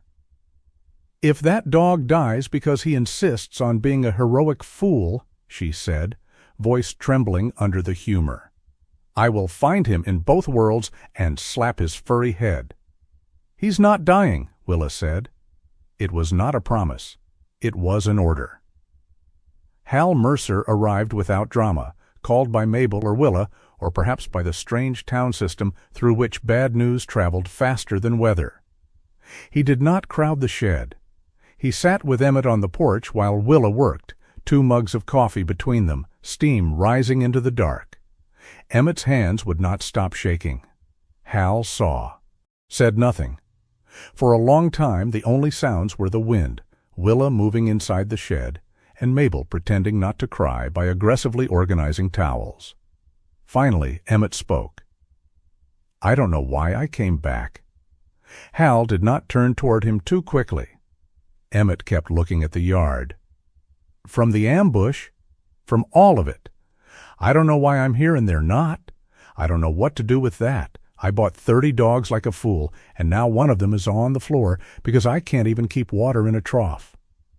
The words came out flat, as if they belonged to someone else. Maybe that was why he could say them. Hal held his mug in both hands. "Survivors often mistake being alive for owing a debt they can never pay." Emmett swallowed. "I don't know how to keep them all." "No," Hal said, "but tonight you only have to help keep the next hour." The porch light shone over the snow. Beyond it, the hill rose dark where the old tank waited under years of neglect. Emmett stood. Hal looked up. "Where are you going?" "To find out if my father left more than silence." Iris and Nolan arrived before midnight. Nolan came bundled in a parka that made him look like a filing cabinet with legs, carrying a flashlight and complaining about ranch roads, winter, fate, and men who waited until sensible people were in bed to become urgent. Iris brought tools, pipe clamps, 2 lengths of flexible hose, and the kind of expression that suggested the water system had personally offended her. They climbed toward the hill tank under a sky full of hard stars. Snow squeaked beneath their boots. Emmett carried the old map in a plastic sleeve against his chest. Iris found the first marker post half buried near a line of scrub. Nolan, despite his bad knee, spotted a rusted access cover beneath drifted snow and announced this discovery with the pride of a scholar uncovering a kingdom. The tank was old, dented, and half hidden behind a windbreak. It held water. Not much. Enough to matter. The valve fought them. The pipe had cracked in one exposed section, and the first turn released only rust-colored sludge that coughed onto the snow like the earth clearing its throat. Iris cursed softly at a fitting. Nolan held the flashlight wrong until Iris corrected him 3 times. Emmett cut hose, tightened clamps, and worked the rusted valve with both hands until his shoulders burned. No one made speeches. That saved the moment from becoming false. They worked because dogs were thirsty. They worked because a dead man's pencil marks had pointed uphill. They worked because the world, for once, had offered a narrow path instead of a wall. Just before dawn, water began to move. It did not gush. It trickled. Brown at first, thin, reluctant, carrying years of rust and sleep. Then clearer, still slow, still unimpressive, still hardly enough to impress a child, but it flowed down the line. At the lower yard, Willa stood near the temporary trough with Mabel beside her. The first water dropped into the basin in uneven taps, then a small stream, then a steady thread. Mabel put one hand over her mouth. Iris folded her arms. "That'll do if you don't waste it." Nolan sniffed. A stirring professional endorsement. Emmett looked at the water. A Montana miracle, he thought, did not shine. It did not descend from heaven with trumpets. It came through rusted pipe at 4 a.m, slow and brown before it ran clear, just enough to keep the living from giving up. When the sun rose, Kodiak opened his eyes fully. He was still on the blankets in the hay shed, weak but present. Briar lay near him, her old head close to his shoulder. Willa checked him and allowed herself the smallest nod. "He's stubborn," she said. Emmett sat beside the dog, exhausted beyond speech. Kodiak tried to lift his head. Failed. Then, with great effort, placed his muzzle across Emmett's wrist. Not gratitude. Emmett knew that immediately. Kodiak was not thanking him. The dog's amber eyes, dulled by weakness but still steady, seemed to give him back his own words. Standing. Not noble. Standing. Emmett bowed his head until his forehead nearly touched Kodiak's fur. Outside, the new water line whispered into the trough. The dogs drank in turns. The winter sun opened over Wilder Creek, bright on the snow, bright on the patched fences, bright on the old map lying folded beside the door. Emmett had not solved the war inside him. He had not beaten Corbin. He had not saved the pack forever. But water was running. Kodiak was breathing. And somewhere beneath the frozen ground, his father's forgotten line had remembered the way home. The morning of the inspection came thin with snow and bright with a kind of light that made everything honest. Wilder Creek lay beneath it without disguise. The old ranch did not look transformed. No miracle had polished the place overnight. The barn still leaned a little into the wind.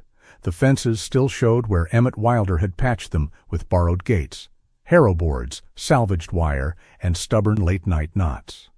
Silver tarps still snapped along the north yard, their edges weighted with stones and old horseshoes. The hay shed still had cloth stuffed into gaps where the wind liked to whistle through. But it was clean. That mattered. The water pans were scrubbed and set in order. Feed portions were marked in buckets with strips of tape. Willa Crane's care sheets hung on a board inside the barn, protected from weather under a clear plastic sleeve. Emmett's old spiral notebook lay on the workbench beside a pencil sharpened down to half its life. Names, weights, meals, chip numbers, symptoms, medicines, water logs, bedding changes. The handwriting grew less jagged after the first pages, as if the act of writing had taught his hand that the world might remain still long enough to be recorded. 30 dogs watched the morning gather. They did not look healed, not yet. Their ribs still showed under thickening coats. Some still moved carefully. Briar still lay on blankets near the sheltered corner, old eyes patient beneath her gray-white brow. Kodiak stood beside her, black saddle bright in the winter light, gold chest fuller than it had been 2 weeks before. He had not regained all his strength after the night in the hayshed, but his gaze had returned, amber and steady. Coal under snow. Emmett stood near the gate in his olive combat shirt beneath a faded field jacket, his hands wrapped in clean bandages where the cold had split the skin. He had shaved badly that morning and regretted it. The scar along the bridge of his nose looked sharper in winter light. His dark hair, touched with silver at the temples, curled damp against his collar. Mabel had said he looked almost presentable if viewed from a forgiving distance. He had taken that as high praise. By 8, vehicles began arriving. First came Willa in her veterinary truck, already frowning at the sky as if clouds were known liars. She brought a scale, her medical bag, and the clipped tone of a woman who had decided worry was best used as fuel. Iris Calder came next, county utility truck rattling over the road, the green map tube tucked under one arm, and her pencil already stuck through her hair. She walked first to the waterline, touched the pipe, checked the trough, and nodded once, as though granting the earth temporary permission to continue. Nolan Pierce arrived with a cardboard archive box belted into his passenger seat like a nervous relative. He stepped out stiffly, bad knee protesting, and announced that Emmett's Road remained a legal and moral failure. Ruthie Bell came in Mabel's sedan because Mabel claimed no good legal argument should have to ride alone. Ruthie emerged from the passenger side in a charcoal coat and teal scarf, carrying her red-brown briefcase. She looked small in the snowy yard until she opened the briefcase. Then somehow everyone remembered small things could hold knives, needles, keys, and verdicts. Hal Mercer arrived without hurry and parked near the fence, where he could see the yard without crowding it. He gave Emmett a nod and nothing more. That was why Emmett was grateful. Then came the county representatives. A woman named Deputy Clerk Arlene Pike carried the official clipboard. She was square-shouldered, practical, and wore boots that had known more mud than office carpet. Beside her was a county animal welfare officer, Louis Merrow, a broad man in his 40s with tired eyes and a careful way of moving around dogs. 2 members of the Regional Sled Dog Association followed, a tall woman named Karen Holt with silver hair braided down her back, and a quiet man called Ben Rusk, whose hands were scarred from old harness work. A few local ranchers parked along the drive. Mrs. Delaney came with her wool hat pulled low. Hank Voss stood beside his truck, leaning on a cane and pretending he had not needed help getting out. A pair of men who had laughed at the auction kept to the back, arms crossed, faces closed against the cold. And last came Corbin Halverson. His truck was clean enough to look imported from another weather system. He stepped out in a dark wool coat, polished boots, black gloves, and a scarf folded with calm precision. Under one arm he carried the glossy leather folder. He looked at the patched fences, the tarps, the hayshed, the buckets, the dogs. Then he looked at Emmett. "Quite a gathering," Corbin said. Emmett rested one hand on the gate rail. "You brought papers. I brought witnesses." Mabel, standing behind Ruthie, whispered, "That was almost a sentence." Ruthie whispered back, "Let him have it." The inspection began without ceremony. Louise Merrow walked the outer fence line with Willa and Emmett, checking containment, shelter, spacing, and cleanliness. He did not praise easily, but he did not sneer either. He asked practical questions and listened to practical answers. How often are they fed? Small portions 4 times daily, Willa said before Emmett could answer. Documented. Water source? Iris stepped forward. Primary well is weak but functioning. Secondary gravity line restored from hill storage tank. Flow is limited but steady. I inspected the pipe repair and temporary basin. Luis looked at Emmett. You maintain water logs? Emmett handed him the notebook. Luis read in silence. For some reason, this was harder than being shouted at. Emmett watched the man's eyes move over the pages. Kodiak drank little. Breyer assisted to pan. Mercy ate full portion. Hobbs stole rag again. Repair north brace. Melted snow backup. Hill line running clear at 0410. Luis paused at that last entry. 4 in the morning? Iris said. Water doesn't keep office hours. Luis almost smiled. Willa presented the medical records next.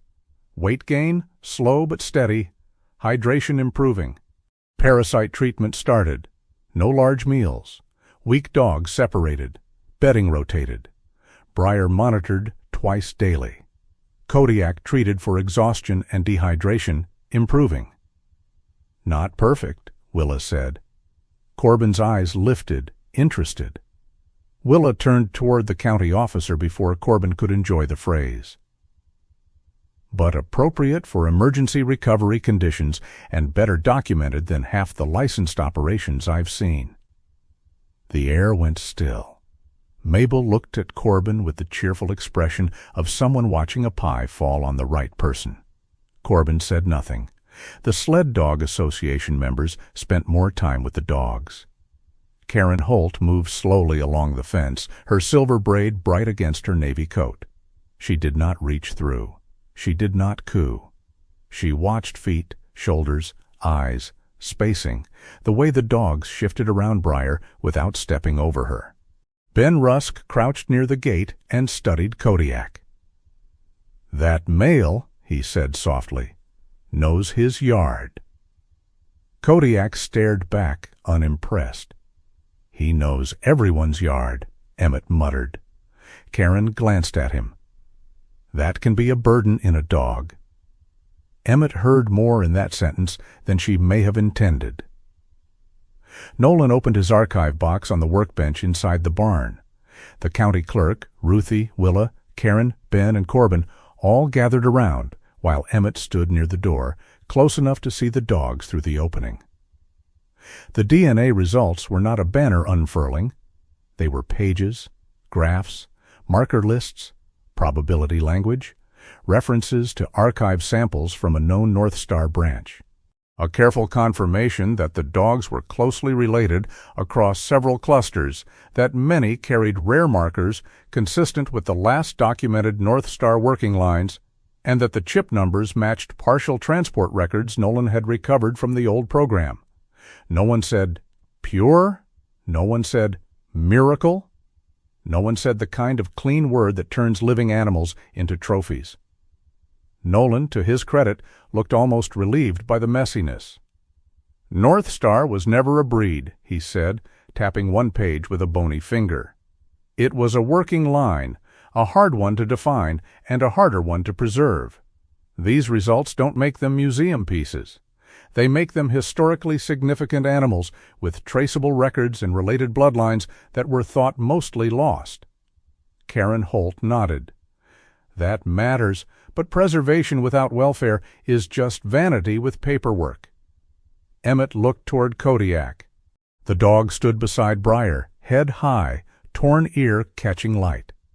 Nolan continued. Kodiak is especially interesting. His sample shows relation to the Northstar cluster, but there are markers consistent with German Shepherd working stock as well. That could explain the build, the guarding behavior, and the way he responds to human stress. Hal, leaning near the barn wall, said quietly, Some dogs read a room better than the people in it. Mabel whispered, Most dogs. This time, even Luis smiled. Corbin closed his gloved hand over the top of his folder. If genetic value is confirmed, he said, then the right of first refusal agreement becomes relevant. Ruthie Bell did not look up immediately. She let the silence lengthen just enough to become inconvenient. Then she opened her briefcase. "That is one interpretation," she said. "An ambitious one." Corbin gave her a polite smile. "Mrs. Bell, I respect your local reputation." "No, you don't," Ruthie said pleasantly. "But continue." A sound moved through the barn. Not laughter exactly, the ghost of it. Corbin's smile held. Ruthie laid out 3 sets of documents: the original kennel agreement, county liquidation notice, and dissolution filings. Her movements were precise and unhurried.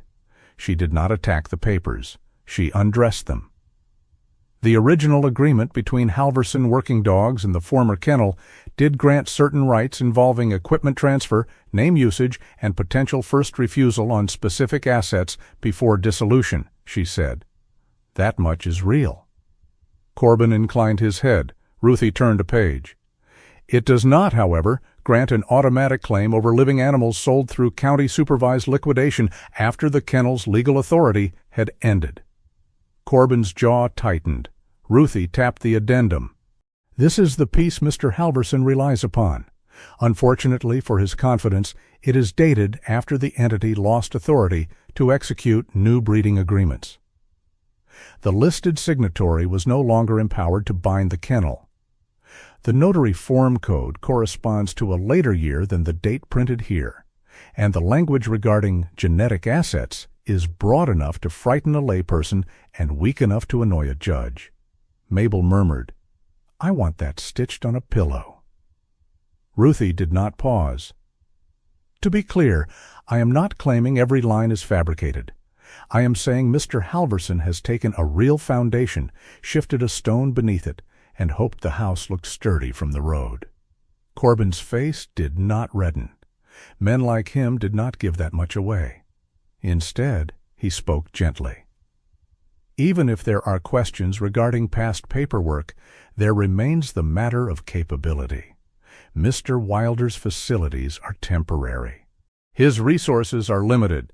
These dogs require professional management." Louise looked at the care logs again. Willa crossed her arms. Iris made a sound that suggested she would personally introduce Corbin to the inside of a well if professional management became too poetic. Arlene Pike, the county clerk, turned to Emmett. "Mr. Wilder," she said, "would you like to speak to your current care plan?" Emmett did not want to speak. Every instinct in him turned away from the gathered faces. He could feel their attention on his jacket, his bandaged hands, his quiet, the history some of them whispered about in town. Speaking in front of people had always felt like stepping into open ground. Kodiak shifted outside. Only one step, not toward him, not dramatically, just enough for Emmett to hear the soft crunch of snow beneath the dog's paw. Emmett looked through the barn door. Kodiak was watching him. Beside him, Briar lifted her head. Emmett breathed once. Then he stepped forward. "I don't have a speech," he said. Mabel folded her hands tightly in front of her. Emmett looked at the notebook instead of the crowd. "I bought them because nobody else would. That's the truth. I didn't know about Northstar. I didn't know about chip numbers or markers or old records. I knew they were cold, hungry, and out of time." The words came rough, but they came. "The first night, I had a barn that leaked wind, a fence that wouldn't stop a determined rabbit, and enough money left to make a banker laugh. So I used what I had. Old gates, scrap boards, barbed wire where dogs couldn't reach it, tarps, straw, work." He looked toward Mrs. Delaney, then Hank. "I fixed fences for feed, gates for diesel. I took rice from Mabel and insults with it." "That was a package deal," Mabel said, voice thick. Emmett almost smiled, then continued. "Willa made me write everything down. Iris found water my father had left on a map I was too stubborn to read. Nolan found names buried under numbers. Ruthie found the words inside Mr. Halverson's papers that didn't mean what he wanted them to mean. Hal sat on my porch when I couldn't tell the difference between a door slamming and another place I don't talk about. The yard had gone very quiet. He did not look at Hal. If he did, he might stop. "I used to think I was only fit to live alone," Emmett said. "Seems simpler. People rely on you, then you fail them, or they leave. Dogs don't make that simpler. 30 dogs make it worse." A few faces softened. He glanced toward the pack. "But they also make it honest. They need water, not promises. Food, not pride. Shelter, not speeches. You can't pretend with that. You either show up before dawn, or you don't." His hand tightened around the notebook. "They were called worthless at the auction, then valuable when old blood showed up in the paperwork. I don't believe either word is good enough." Corbin's eyes narrowed. Emmett looked at him, then passed him to the dogs. "I didn't save them because they're rare. I know they're rare because, after everything done to them, they still protected the weakest one." The silence that followed did not flatter him. It changed the temperature of the yard. Some people looked down. One of the men from the auction rubbed at his mouth and would not meet Emmett's eyes. Another kept his arms crossed, but the set of his shoulders had shifted. Mrs. Delaney took off one glove and wiped beneath her glasses. Hank Voss stared at Kodiak as if seeing the dog for the first time. Corbin stood clean and still. Outside, Kodiak remained in front of Briar, not triumphant, only present. The county deliberation did not take long, though to Emmett it felt like an entire winter passing through a keyhole. Arlene Pike spoke first. "Given the emergency intake circumstances, documented veterinary oversight, improving health metrics, functioning temporary containment, water remediation, and unresolved questions regarding Halverson's asserted contract claim, the county recognizes Mr. Wilder as the temporary lawful caretaker of the dogs pending a long-term welfare and preservation plan." Emmett did not move. Louise added, "This is not a permanent license for unlimited intake." "No," Emmett said. "It means inspections continue." "Good. It means you'll need help." Emmett looked at Willa, Mabel, Ruthie, Iris, Nolan, Hal, and the people standing beyond them with snow on their boots. "I know." Ruthie adjusted her scarf.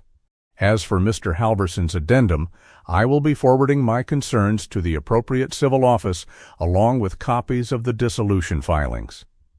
Corbin gave a small, controlled smile. "You're making this adversarial." Ruthie snapped her briefcase shut. "No, Mr. Halverson, you made it paperwork. I'm merely reading." That, finally, brought a real laugh from the back of the barn. Small, brief. Enough. Corbin put his folder under his arm and walked toward his truck. He did not storm out. He did not shout. He did not become the sort of defeated villain people enjoy because he makes justice look easy. He only crossed the snow with his polished boots and careful coat, looking for the first time out of place. Not weak, not finished, just less inevitable. His truck engine started and moved down the road, leaving 2 clean tire tracks that the falling snow began to soften almost immediately. The inspection party began to break apart. Karen Holt spoke with Willa about structured rehabilitation. Ben Rusk asked Nolan for copies of the historical records. Mrs. Delaney offered more blankets. Hank Voss said nothing, then handed Emmett a folded note with the number of a feed supplier farther west who didn't owe Halverson a handshake. Mabel stood beside Emmett near the fence. "You did all right," she said. "That your official review?" "No, my official review includes notes about shaving and public speaking, but I'm feeling generous." He glanced at her. She wiped her nose with a handkerchief and pretended the cold had done it. Out in the yard, Kodiak stepped forward. The movement drew everyone's eyes. The big dog came from Briar's side and stood at the front of the pack, paws planted in the light snow, black back moving under the wind. His coat lifted around his neck like the weathered cloak of some old northern guardian. He was thinner than a legend should be, weaker than pride would allow. Still, the pack aligned behind him without command. Briar stood too, only for a moment. The old female pushed herself up, unsteady but calm, and stood behind Kodiak with her pale muzzle raised. Snow touched the white line on her face. She looked less like a rescued animal than an elder returned to her circle. No one spoke. The wind moved through Wilder Creek, lifting snow from the ground in glittering veils. Emmett stood on the other side of the fence, hands bandaged, throat tight, heart still not healed, but strangely held. For once the fence did not feel like a line between him and the living. It felt like something they had all built together, something that said, inside this place the weak would not be left in the middle, alone. Spring did not arrive at Wilder Creek like a young queen scattering flowers. It came slowly, limping over the Montana grasslands, like an old man with a kind heart and bad knees, tapping the snow with a cane and leaving small patches of green wherever he passed. In the shaded places, winter still held its ground. White drifts lay tucked beneath fence rails and along the north side of the barn. But on the open slopes, the grass had begun to show through, pale and tender, as if the earth were testing whether it could trust the sun again. Wilder Creek began to speak. All winter it had been mostly stone and frozen silence, a scar across the lower field where water remembered itself only in dreams. Now thin streams moved around the rocks, silver under morning light. They did not rush. They whispered. They threaded between dead grass and mud, gathering in shallow bends before moving on. Emmett Wilder stood beside the new water trough and listened to it. The line from his father's hill tank still fed slowly into the north yard. It was not elegant. The hose had been patched twice. One coupling wore a wrap of black tape Iris Calder had called temporary in the way most sins are temporary. The trough sat slightly crooked because the frozen ground had settled unevenly under one corner. But the water came. Slow, steady, enough. That word had become sacred to Emmett. Enough water, enough straw, enough daylight, enough strength to rise before dawn, enough patience to write down what needed writing, enough humility to accept help when it arrived disguised as insults, legal folders, county forms, medical instructions, archived records, or casseroles with aggressive personalities. The ranch had not become beautiful in any polished way. It was still muddy at the gate, patched along the fences, and full of the honest smells of wet hay, thawing earth, dog fur, coffee, and old wood. But it held. The fences he had rebuilt from salvaged gates, harrow boards, and stubborn wire stood firm against the spring wind. The hay shed was better sealed now, with new boards across the worst gaps and cloth tucked where the old walls still whispered. The barn still leaned, but no longer like a failing thing, more like an elder who had earned the right to lean. The dogs had changed too, not into picture-perfect animals fit for calendars and glossy rescue brochures. Their recovery was slower, rougher, more real. Some still carried thinness along the hips. Some still startled at sudden metal sounds. Mercy still watched human hands before deciding whether kindness could be trusted. Flint still preferred the far side of the yard. Hob continued to steal rags, gloves, and once, with impressive ambition, a clipboard belonging to Louis Merrow during a follow-up inspection. Mabel had declared Hob a small criminal with excellent cheekbones. Willa had written in an official care note, Hob, behaviorally mischievous, medically improving. Emmett had considered framing it. Wilder Creek did not become a grand rescue center. There were no banners, no cameras, no heroic sign at the entrance, just a ranch that had been forced to make room for life and had not collapsed under the weight. People came now, but not the way Emmett had feared. At first, after the inspection, he had expected curiosity to arrive with greedy hands. Northstar had a dangerous sound to it, rare, historic, valuable. Words like that could make people lean forward too fast. Ruthie Bell stopped much of that at the gate. "No tours," she told the first man who arrived with a business card and 2 clean boots. No breeding discussions, no photographs without permission, no romantic nonsense about bloodlines until you can tell me the last time you cleaned a kennel in February. The man left within 7 minutes. Mabel said it was 6 too many. The people who stayed did so differently. They filled out forms. They let Willa ask questions that felt less like an interview and more like a moral weather report. Did they have fencing, experience with working dogs, a veterinarian, time, patience? What would they do when a dog paced at night, when one guarded food, when one did not understand soft voices yet? Ruthie drafted adoption terms with clauses against irresponsible breeding and commercial exploitation. She used language so precise that Nolan Pierce claimed reading it made him stand straighter. "Good," Ruthie said. "Your spine needed precedent." Nolan built files for each dog as if he were charting constellations before daylight erased them. He placed chip numbers beside names, old transport records beside photographs, DNA summaries beside Willa's health notes. He did not make the Northstar history clean. He refused to. Where records were missing, he wrote incomplete. Where lineage was probable, he wrote probable. Where stories had inflated into myth, he crossed them down to facts. "Legends are lazy," he told Emmett one afternoon at the workbench. "Records limp, but at least they admit when a leg is broken." Emmett looked at the old man's bad knee. Nolan pointed a pencil at him.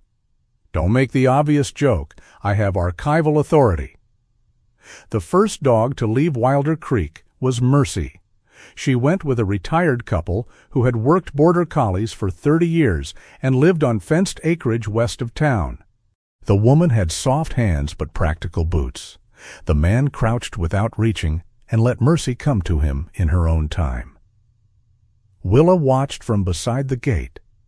Kodiak watched too, amber eyes fixed and unreadable. Emmett thought Mercy might refuse to load into the truck.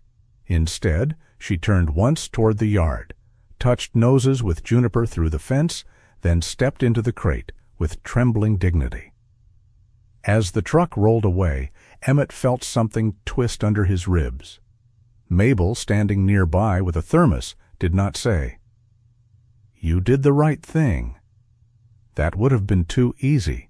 She said, "Well, that felt like having a tooth pulled by an angel." Emmett huffed a laugh before he could stop himself. More placements followed, slowly.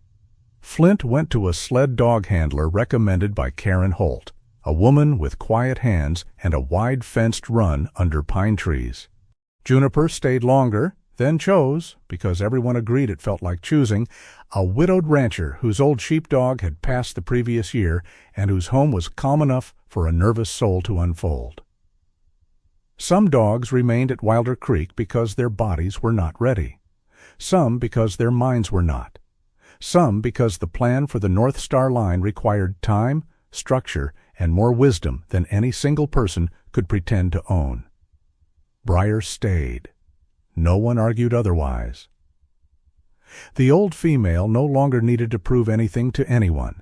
She did not need to pull, lead, breed, perform, or become symbolic for a committee. She lay in the spring sun near the porch, thin legs stretched out, white blaze bright along her muzzle. Younger dogs often drifted back to her, touching their noses to her cheek, as if seeking permission from a grandmother who had seen storms before names were invented. Emmett built her a low wooden platform from leftover boards so she would not have to lie in the mud when the snow melted. It was not level the first time.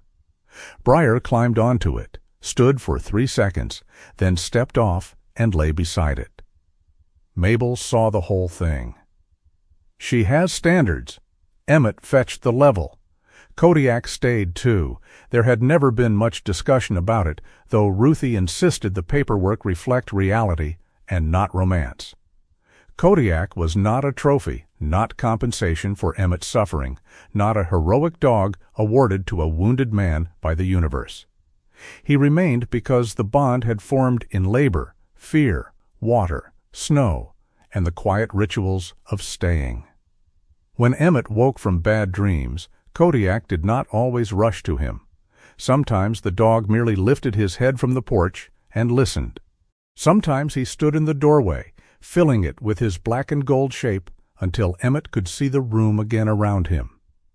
Sometimes, when Emmett sat too long at the kitchen table with old memories pooling behind his eyes, Kodiak would take the edge of the blanket in his teeth and drag it off the chair. The first time Emmett had said, "That was unnecessary," Kodiak had dropped the blanket on the floor and looked at him.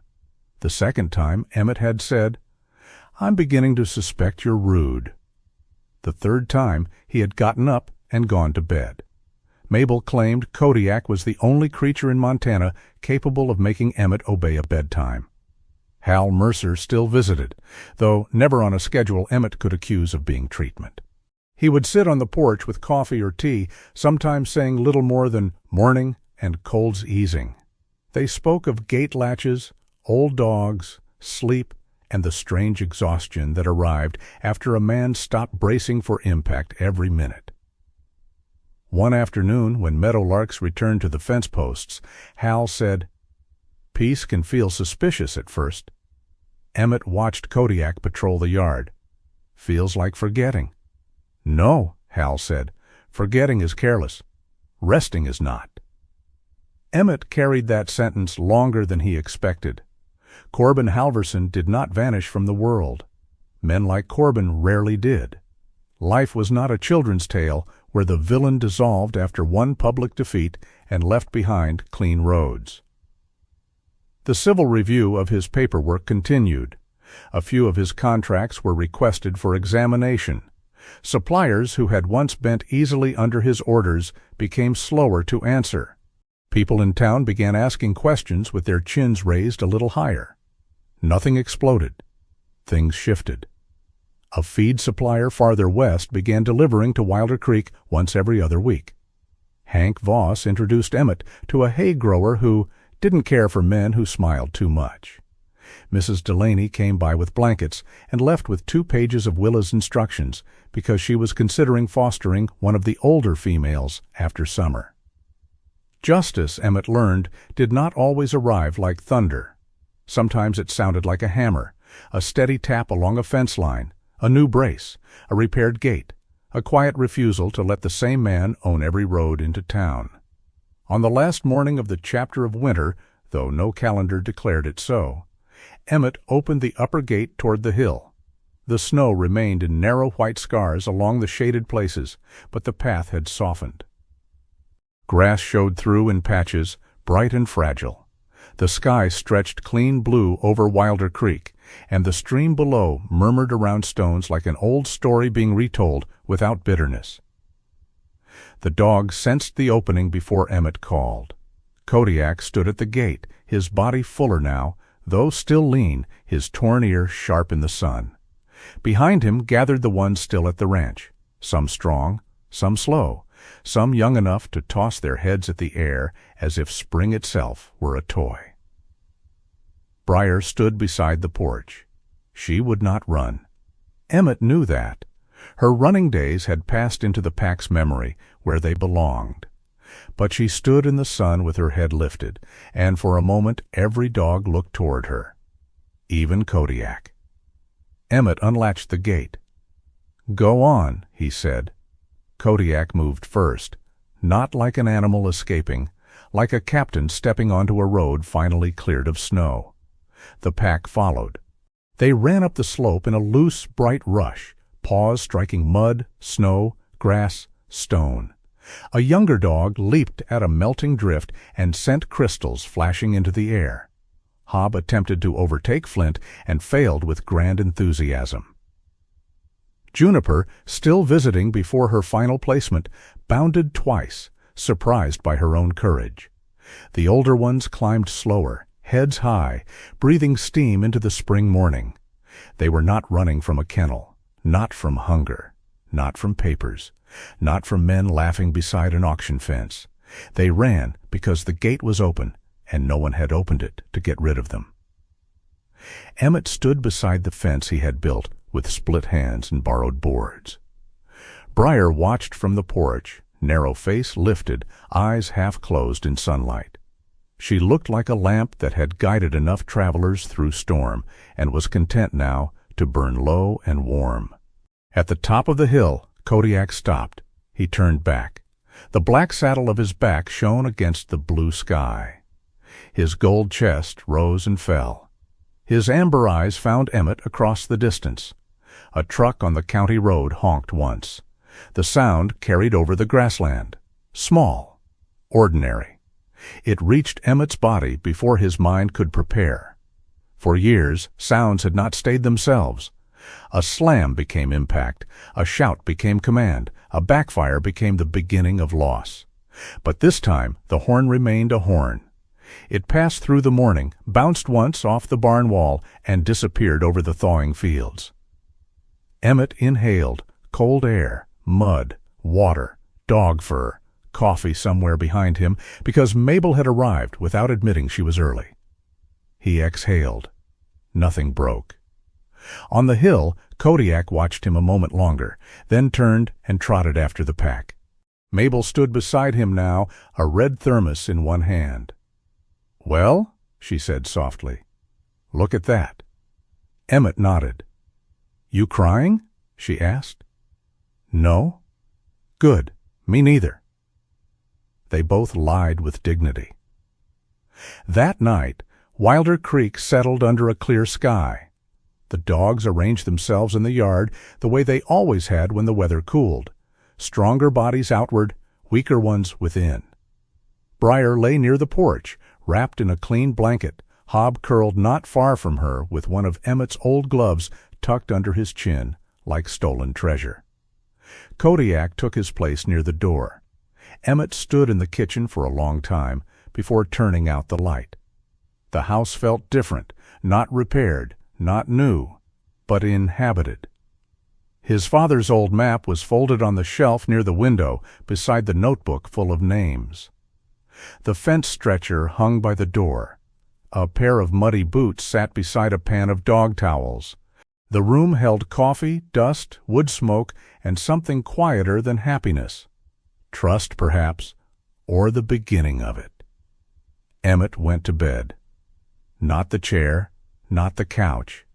The bed? He lay on his back at first, listening. The old house creaked. The wind shifted over the roof. Somewhere outside, a dog sighed. Kodiak's breathing came from the porch, slow and even. The past did not disappear. It never did. It waited in the dark with its old bags packed, ready to return if invited. There would be bad nights again. Emmett knew that. There would be sounds that hit wrong, dreams that opened under him, mornings when his hands shook before coffee. But that night, when a distant truck rolled along the road and gave a faint horn near the bend, the sound did not become war. It remained itself. A truck passing through Montana. Nothing more. Emmett listened to it fade, his chest loosened by degrees. The room stayed a room. The bed stayed a bed. The night held. Outside, Kodiak breathed. Beyond him, the Northstar dogs slept in their circle, the strong around the weak, the old beside the young, a living constellation laid across straw and spring mud. They did not know they were rare. They did not know men had argued over contracts, bloodlines, records, and rights. They knew water, warmth, names, the shape of one another in the dark. Emmett turned onto his side. For the first time in years, sleep came without ambush. It did not conquer him. It took his hand like an old friend who had waited beyond the fence until he was ready to open the gate. And in the old house beside Wilder Creek, Emmett Wilder finally understood that some souls are not healed by forgetting the war. They are healed slowly, by a trough that keeps filling, by a fence that holds, by a dead father's map read at last, by neighbors who learn how to help without making a parade of it, by a dog who stands close enough to remind the body where it is, and by a pack that remembers even after hunger, even after winter, even after being sold for almost nothing.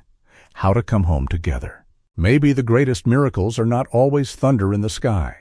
Sometimes they are a slow stream of water returning through an old pipe, a fence that holds one more night, a wounded man learning to ask for help, a loyal dog standing close enough to remind him that he is still here.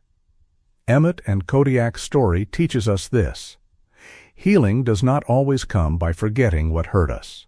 Sometimes, by God's quiet grace, healing begins when we choose to protect something weaker than ourselves and discover that we are being protected too. So if you are carrying a winter no one else can see, may you find your own small stream of hope, your own faithful companion, and the courage to stay one more day. If this story touched your heart, please share your thoughts in the comments. And if you want more stories of loyalty, healing, and second chances, subscribe to the channel and join us for the next journey.